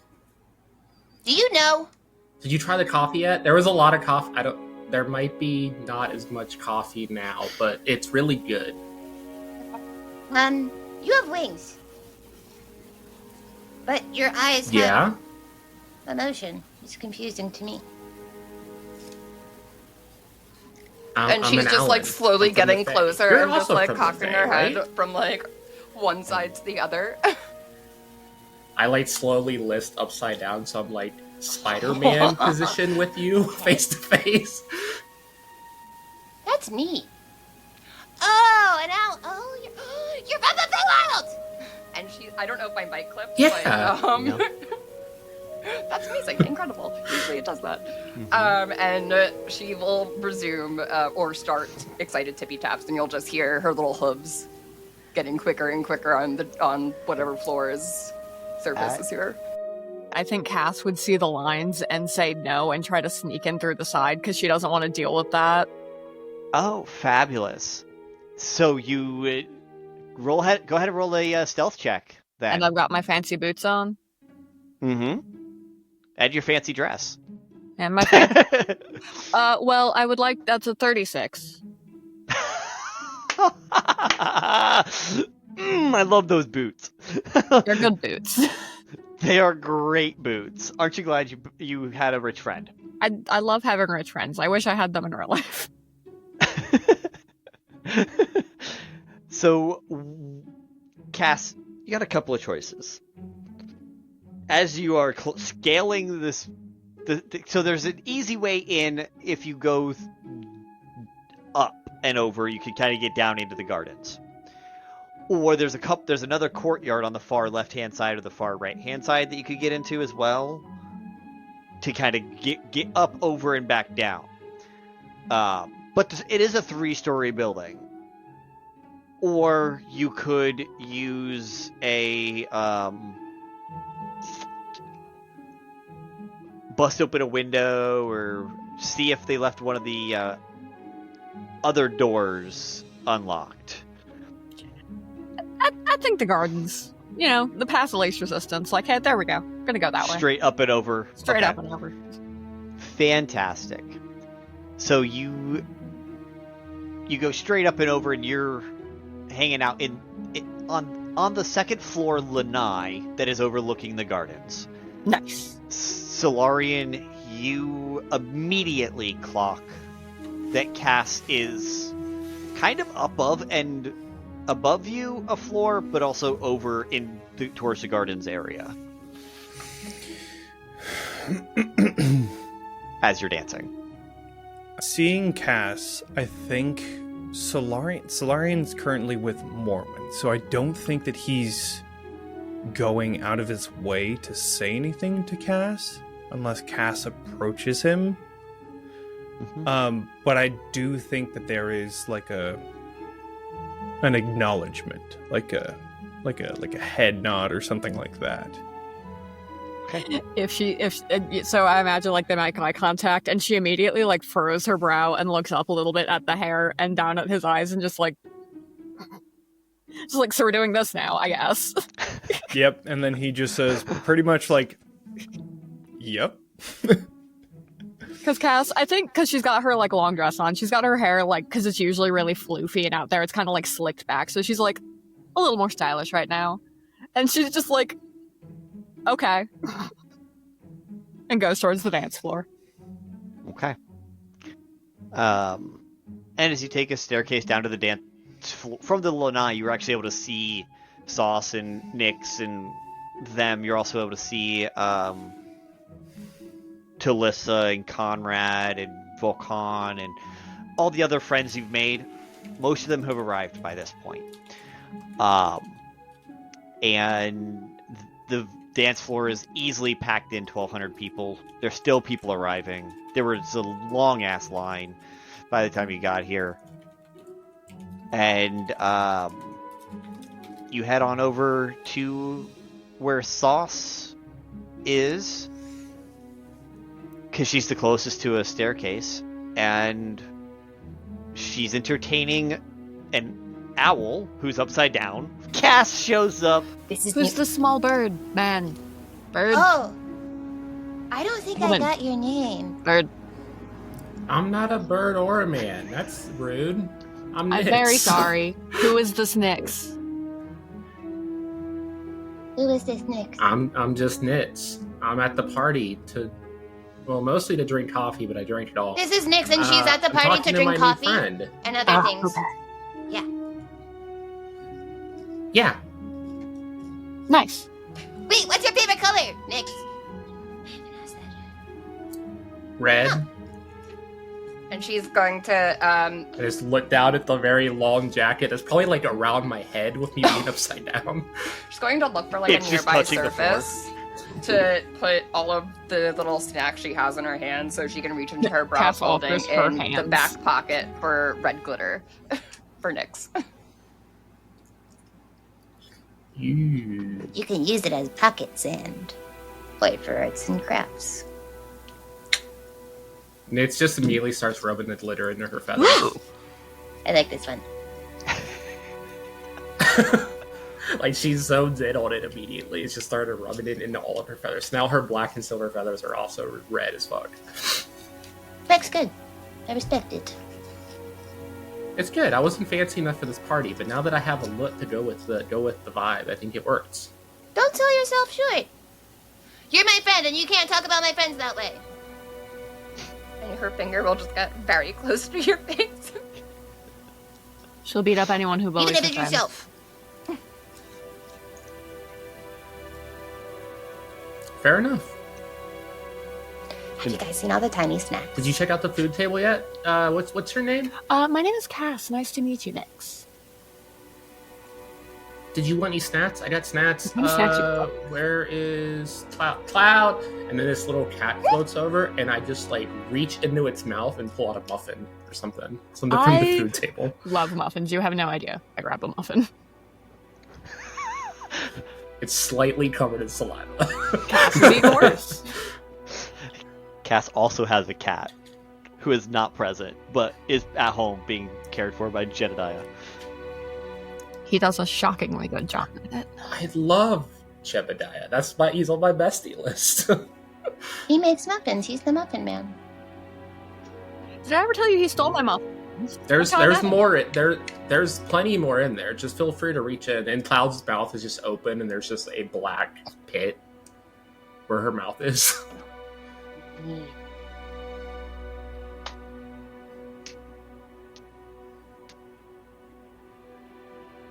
You know, one time I tried doing that because I was really excited about all the snacks that I saw, and then it didn't work like that. I could only choose one snack at a time. And this is why I don't like know candy foods. how Cloud fits, but it's very convenient. A big dragon person gave one to me. They're one of my besties too, but they're not That's here. I don't nice. think. Dragon person. No, they're not here. They'd be a lot bigger. Maybe. Were they a person or a dragon? Or a dragon person? I don't know. They can be both. It's weird. I don't understand it. Watch this.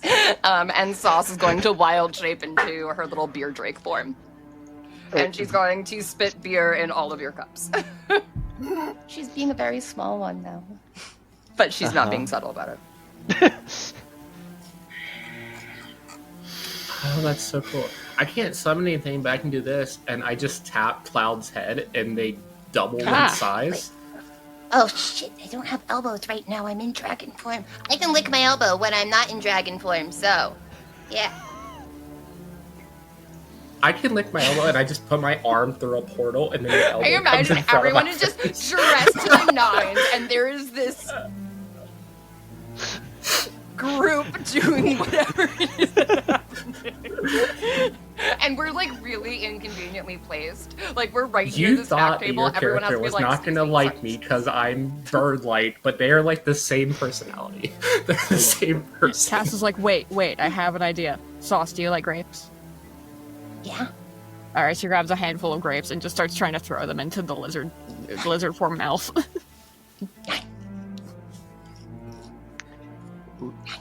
What is Varrick doing while this is going on?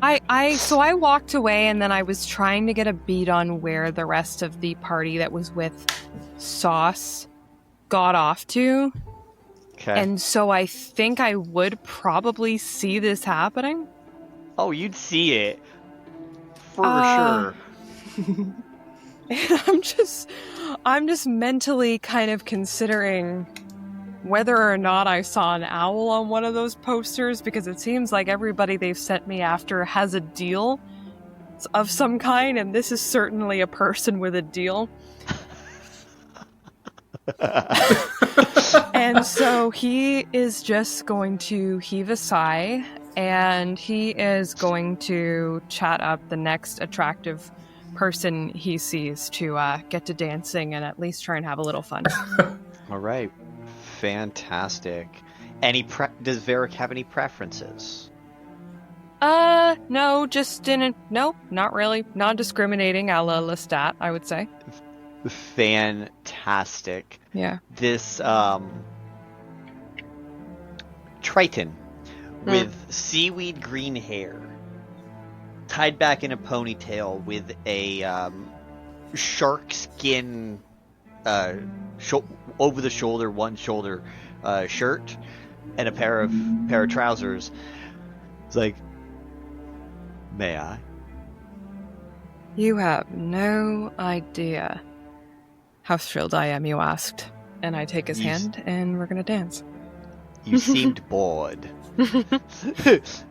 And you, as you're dancing, you see that Conrad, Vulcan, Telissa, Jaden and her girlfriend joined them, are all down towards the a little bit closer to the gardens.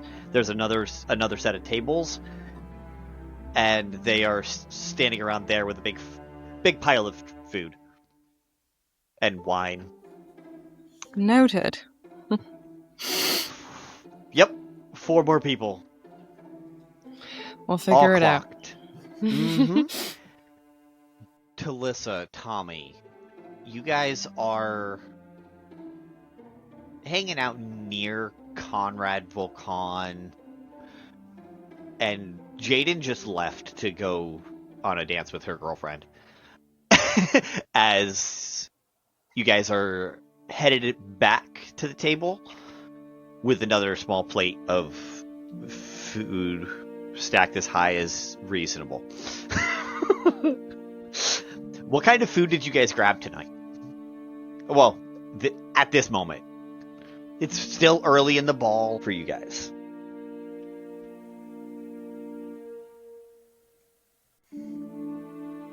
Then we should be in literally hors d'oeuvre mode, so anything that is a tiny little snacky thing. You're also talking to somebody who IRL has not been to a Fates party of any kind, so just like all of the tiny little things that fit on a plate, that is what Tommy is. So have you been to a Sam's Club or a Costco? That is the experience that they have. Everything here is a tiny little treat. Gorgeous. Then I was right. I didn't need to say any other words other than the answer was everything. Mm-hmm. Yeah, if it is a thing, it is going to be a thing that I am trying. Actually, since I'm catching up, and I just heard it today in a previous episode of Fall of Telly, Vulcan mentioned something about fantasy bacon, so that is a thing that is happening. So specifically, he mentioned something akin to the nugs from Dragon Age, which I'm a huge Dragon Age fan. So yes, we're eating fantasy bacon. You're eating nug bacon. Nuggin? Nug bacon. It's not nuggets, it's nuggets. Bacon nug. Yeah. Okay. So you guys are headed back with a plate strips. of everything. Of bacon and other treats. And you also grabbed a round of drinks for everyone. But you couldn't... Telissa was in charge of the drinks and couldn't make up her mind as to what to grab, so just grabbed one of everything. Hopefully that's enough. I mean, typical Telissa. Yeah. Correct. These look all good. Okay, one of each. And don't drop it, don't drop it, don't drop it, don't drop it, don't drop it. As you guys are turning around, headed back, Varrick, you just left the conversation with Sauce and them at the very first table on the left-hand side of the ball, and 2 tables down, you run into these guys carrying more than they should in one go. Oh, gods, do you need a hand? Yeah, a hand would be great. You got one? I take about half of what you're carrying and start following the direction you're going. Half is really not much because she's small, but okay. Thank you so much. Oh my god, I was gonna drop all of that, and then everyone would have been so disappointed. No, it's fine. That's why we're here. Sorry, where are we going? Oh, just over here until it's gonna point, not like point, but like gesture kind of like awkwardly over in the direction she was headed. I buzz over and I put those down. I come back and I even take the rest out of your hands and put it down. And Tommy, are you also kind of moving with us? Okay. Moving with you guys, but Tommy doesn't need. I am using all of my full orc-blooded powerful build trait to carry all of this. Love muscles. Varrick lingers for just another second there and looks between the two of you and says, "Are we set then?" Yeah, we're good. I'm Telissa. Nice to meet you. Oh, I'm Cyrus. Nice to meet you. I extend a hand. Shakes it. Cyrus, nice to meet you. Yeah, I do think that we are good, unless you think we need more of these horror-doors or whatever they're supposed to be called. Tommy, by the way, sorry, this is a fancy place. At Tomahawk Rock. Yeah, he meets it. I've heard that everything here is good, but you do want to be a bit mindful of the room you have, especially if you're headed for the dance floor later. Oh no. I mean, I do believe that is something that. Why are you shaking your head? Okay, so this place is already like super peoply, and I'm very small, and like everyone's like 10 times bigger than me. Do you really like? Is this dance floor even like safe for me out there? I'm like, I don't even know how to move. Like, wait, like. I could show you. That's perfect. Okay. Listen, there's no wrong way to dance, alright? It's just experiencing the music with your entire body, however you deem fit. And also, you're not the only small person here. There's like gnomes and halflings and other little other people who are definitely not orc-sized, so I think you'll be fine. Telissa. I think Sauce would give me a little too much crap if I didn't actually try. In my limited experience with Sauce, you're absolutely right. He's going to kind of straighten up and say, I didn't mean it. We can try now. I know my way around a dance floor. I can keep you safe if you aren't worried about it. Doesn't have to be just offering a hand. I don't mean to impose. I just. Sure. You're sure? You don't have to. I've just never been asked to dance before. Well. So. If you'll allow me the privilege, and he'll extend a hand, and he is about 6'1" and a bit, so it's not the worst it could be, but it's still significant. I'm pretty sure Telissa would come up to like his kneecaps or his waist. Telissa is canonically right around 4 foot tall. Okay. She is small size. It's not the worst. Gorgeous. It's not the worst it could be. I think she's actually like 3 foot. So yeah, it's something. It's bad. He's small. He's small. So He's like going. half. Okay. I think he kind of reevaluates as he extends the hand and sees that you have to like reach up for it, and he's like, he really is. So yeah, he's like, so we can just sort of be separate and together, or if you wanted to dance in a pair, I can lift you up, but I understand that's a tad closer, so no pressure. Separate but together or lift up. Like, you see her trying to, like, actually picture it, but, like, physically with her hands at the same time, because that's just her. She's like, whichever you think is best? I've never danced before, so you're the expert. I'll go off your lead. Tommy, tie-breaking vote?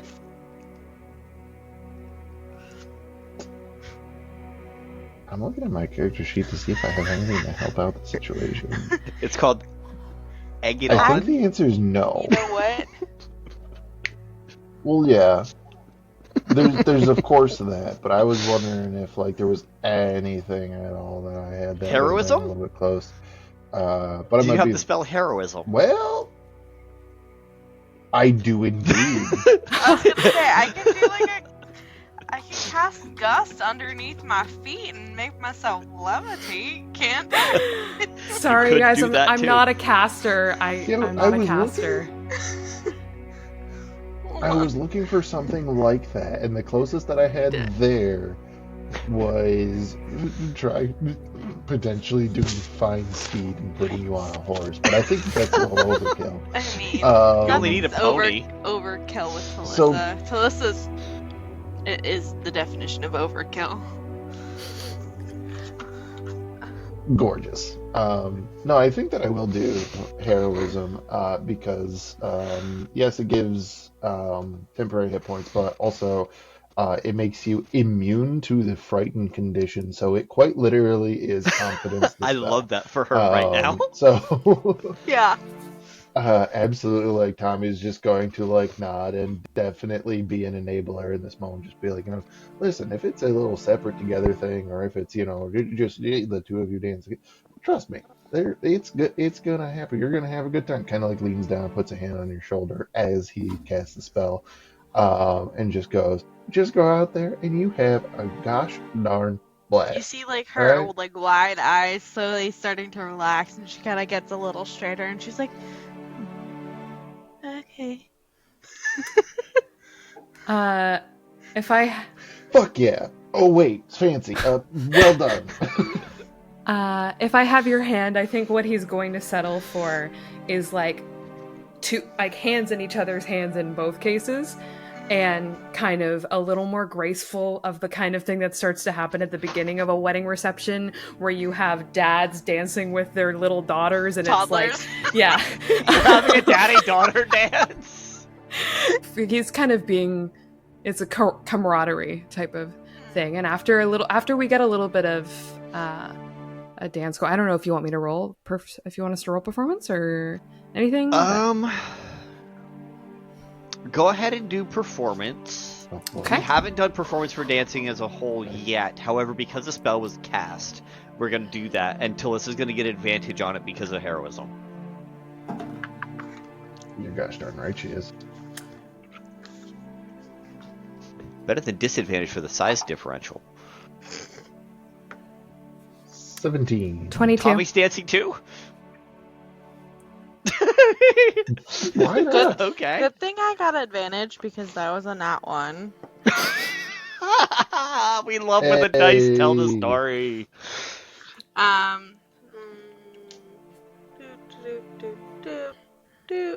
Brain. 16. Okay. A 16, a 17, Oh, what yeah. Varrick get? Sorry, 22. 22. Varrick is carrying the dance, but you're not doing bad. You're not like tripping over your own feet. You might be tripping over his. But that's about... That's It's your to first be dance. expected when you're going like this. Correct. Like, you look like a father-daughter pairing, except you Just- don't look like his daughter. Just absolutely own it and just like stand on Yeah. his feet. Yeah, It's that's probably fine. what's Yeah, good. we get a good spin move in. Like, we get a Yeah. little spin action happening. As I keep stepping on his feet, that's probably just where I'm just like, meh, yep. They're gonna live here until he says no. And he kind of Tommy's nearby doing a solid job too, just dancing by himself. Yeah, this is very much so like a nice touching moment of like two individuals dancing on a ballroom floor, and it's wonderful. And as the camera's kind of like rotating around them, every now and then you just catch Tommy. he's crazy with it. He's the drunk uncle that has no one to dance with. Yeah, he's very much so going off of vibes because Tommy is a biker, so like usually he's probably akin to something along the lines of a mosh pit. So it's just like you just kind of ride the vibe of what's happening around you, and him kind of seeing, all right, like nobody's hitting each other or throwing each other around, but everybody's having a good time. So it's just kind of like wading through and like He's- vibing along with what other people. He's waiting for somebody to crowd kill the ballroom. Like, what? Yeah. When's it gonna happen? Where's Vulcan? Vulcan is still back with Conrad as they're chit chatting and trying to knock out some of these wings that they managed to find. Hell yeah. Yeah, I think we get a little bit into the song and into standing on another person's feet. I think he's going to say something to the effect of, it's funny, I just keep running into the lot of you, your friend group there, just around here. Yeah, we're just There's a lot of you.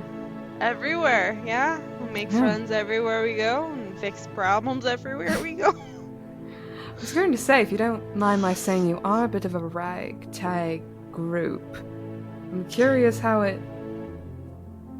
Yeah, that's a long story.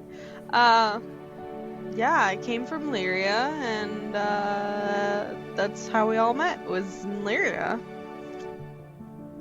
That's wonderful. Yeah. And what do you make of the city so far? It's a lot to be studied. Studied? Yes. I'm an archaeologist by trade, so I like to study anything and everything and find out its background and history and how it was made and how it came about. Yeah, I think it's an interesting place to study. Yeah, I suppose there would be a lot for you to gain out of a floating city. Don't see that every day. No, you do not. Especially one out of a meteor. Oh yes, I conveniently forgot about all that. Makes it all seem rather tenuous sometimes, doesn't it? It does. I was just curious. I'm only in town for the festivities myself. I'll be headed back out as soon as that and the business is completed. Are you not moving here? Yes, no, definitely not. No. I understand the feeling. Yeah, I kind of go wherever the work is needed. What business do you have? I've just come here sort of scouting out an expansion of a load of boring bureaucratic business that I don't always care to go through. Yeah, the politics definitely go over my head, and I'm just not at all interested. It's the opposite of what I do. So, Cyrus, as you're using for the moment, I do need you to roll a deception check on that. Yeah.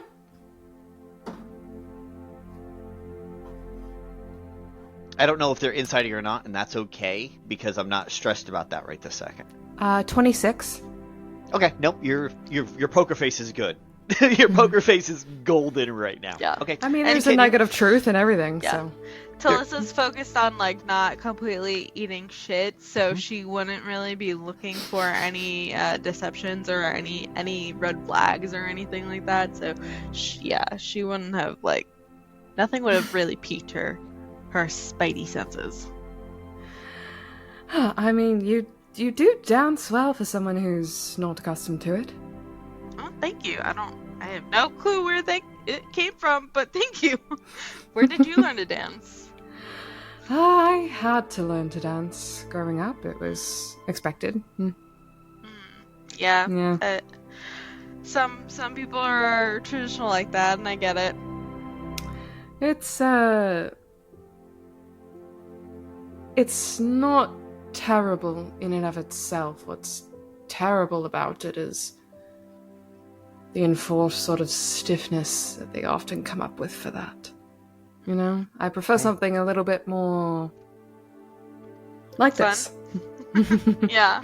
As you guys finish that part of your conversation, the orchestra swells, and there is a gorgeous woman standing at the top of the stairs, dressed in gold with purple accents and a bronze tiara on her head. And she is announced. Introducing Lady Amelka Moorgrave of the Golden Compass Shipping Company. Her husband, Reno Severin, is in the leader box. And he stands up, walks over, and you just see this dark, black-haired man dressed the same exact way with a bronze crown on his head. As he gives a wave and sits back down in his chair. Tommy is avoiding their gaze because he heard Golden Compass Shipping Company and remembered that he played part in destroying one of their ships. Mm-hmm.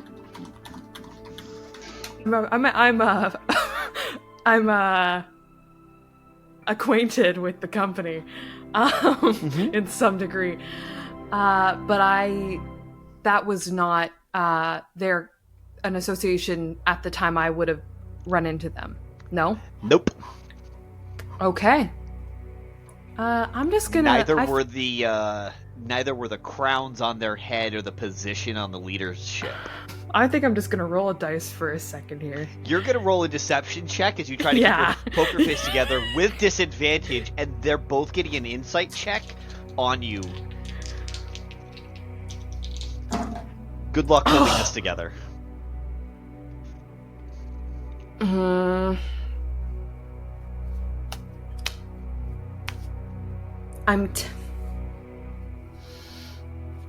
tempted to. Okay, so it's you said deception? Deception. Okay, so it's an 11. Okay, Telissa, Tommy, what did you guys get for your insights? I said both of you. I got a 15. Okay. Because I've got a +6 to my deception because charisma. Okay. Insight. It's an insight check that I'm making. That's an 8. Tommy, you were turned around while this was going on and are busy dancing by yourself. Yeah. Yeah. While Telissa, you can't help but notice something is wrong with Cyrus's face. Yeah. Maybe like this a little is bit throwing shift him in off. His demeanor a little bit. Yeah. Or I think I lose you in a turn looking at them. Yeah, I kind of lose track of you for a second and then stagger to. You okay? Everything okay? Yeah. I know, they were very loud, right? They, made quite the fucking show. Are you sure you're okay? Okay. Yeah. We can take a break now if you're tired, or... Yeah, I think I'm gonna slowly end that dance and bow to you and just say, Nothing to hang your head about, Miss Telissa. That was a wonderful dance. Well, thank you. It was nice to Of meet course. And as the three of you return back towards the food table, assuming Tommy would have had the wherewithal to walk back with them, Yeah, why not? it appears Amy has joined up with Vulcan and Tommy, who are still working on taking out these wings. So you can't talk to them. They're actually having like this wing eating competition of who can eat more of these. The fuck wings were they? Cockatrice. These cockatrice wings. Who can eat more of them? And they're just going to town. My money is on Vulcan. And Amy is there watching them eat a lot more meat than anyone should consider eating in one go. So I'm just watching two people. You said eat that a to ton Amy? Of meat at like a yes. buffet table. Yes. Cool. You're. Amy's just watching this like. Okay, at some point they're gonna consume too much meat and probably pass away. At which point she looks around for Cass. At which point I think I can eat. She's just watching, just waiting. Is Tommy aware of this? Does Tommy probably notices that look? Just... Her eyes just get big. What? It's voluntary.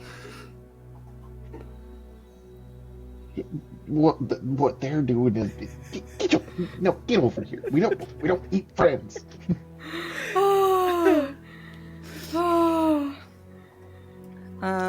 Yeah, she'll like, she's like, one of her eyes is at the back of her head, like still monitoring that situation, but she'll like move a little bit away. I love Amy so much. Because if they die, then I'm allowed to, I think. You're not allowed to. Yeah. You have your own rule book. It's in your rule book if somewhere. I don't do it. Mm-hmm. Yeah. Okay. Okay. So, So we I think finished after, dancing. Yeah, after think, right? dancing for a bit and getting a lay of the land here, we start walking back to the table where you left your keg. Well, I do suppose you're going to have your hands full with this. We can just reconvene before heading up to the box to talk to the rest. I don't know if Link will be here before we do that, but he has a way of making himself known. I'm not too worried. I'm not leaving you. I will stay here as long as the night goes on. I'll just have a drink with me, is all. I suppose since it's all in one vessel, it does just count as one drink. Exactly. Very well, suit yourself. I'll come back here when I'm done and we can both head up together. If that is okay with you. Sure. Do what you must. And she gives you a very polite nod and leaves you with your keg. Morwen, go ahead and give me a perception check as you turn around to go look at what else is going on at the ball to see what might be drawing your attention. Love it. That is a 25. Ooh, okay. So you see, the crowd here is more than quadrupled since you arrived. Gross. Yeah. And there's more coming in. They're making announcements every minute or every 2 minutes. I think seeing how many people actually got invited to this thing. She is looking around to see where all of the people that she is interested in having conversations with are, so that she can walk in a very efficient manner to get through all of them, and then come back to Solarian and leave up to the box before it gets too unwieldy down here. It's absolutely fair. You do spot that scene that's going on, and you see Cass joining them, and she's sporting the white hair that looks almost identical to Solarian's. I think she would have caught Solarian because we are this close to each other. Him going like this and being... Yes, I feel like she would have sort of looked, not asked about it, because we all have our secrets. It's not my place. But sort of made a mental note of, okay, this is what that person looks like. I don't know who you are yet. But... You also catch another glimpse of that brown-haired elven man as he is making his way kind of back towards the upstairs through one of the staircases. Seeing Aelothin scurrying around, she knows that it's best for her not to engage with him in a place where she doesn't know whose face the founder is taking. And it is best for their mutual endeavors if their little deal isn't obvious or noticeable. So she is going to attempt to keep an eye on where he is, probably tell Maethorian to, hey, keep an eye on where he is at all times just in case, but will not make a move to talk to him until the confrontation happens. Okay. You also spot Archie's assistant down towards another food table a little ways down. So you see Conrad down there with a couple of other people as they are kind of congregating there, grabbing some snacks, grabbing some food, because the food here, each table has a different regional feel to kind of showcase what the food varieties are across Torsamel.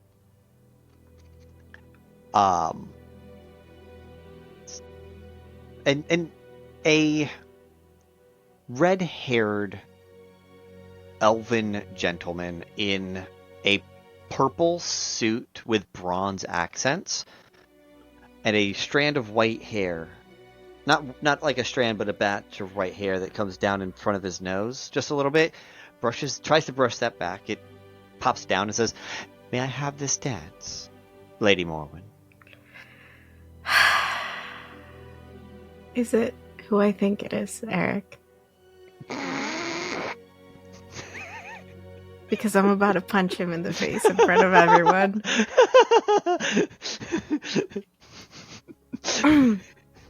That is her first immediate thought. You also were announced, so people do know everyone's names. But she saw the face he shifted into in the morning. So if he's still wearing that face, she would recognize it. Yes. Yeah. So he didn't even bother Sure as hell is. Changing faces. That's great. Or he didn't know you saw. That's true. Your face was looking away. She looks at him, attempting poorly to mask her disdain. I'm pretty sure he knows what she thinks of him. She's not exactly quiet with her opinions.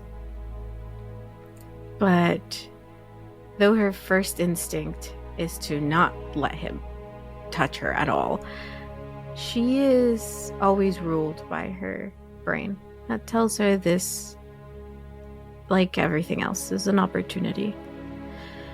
As she takes his hand and lets him lead her into the dance floor. Fantastic. And he takes you out, and you guys begin dancing.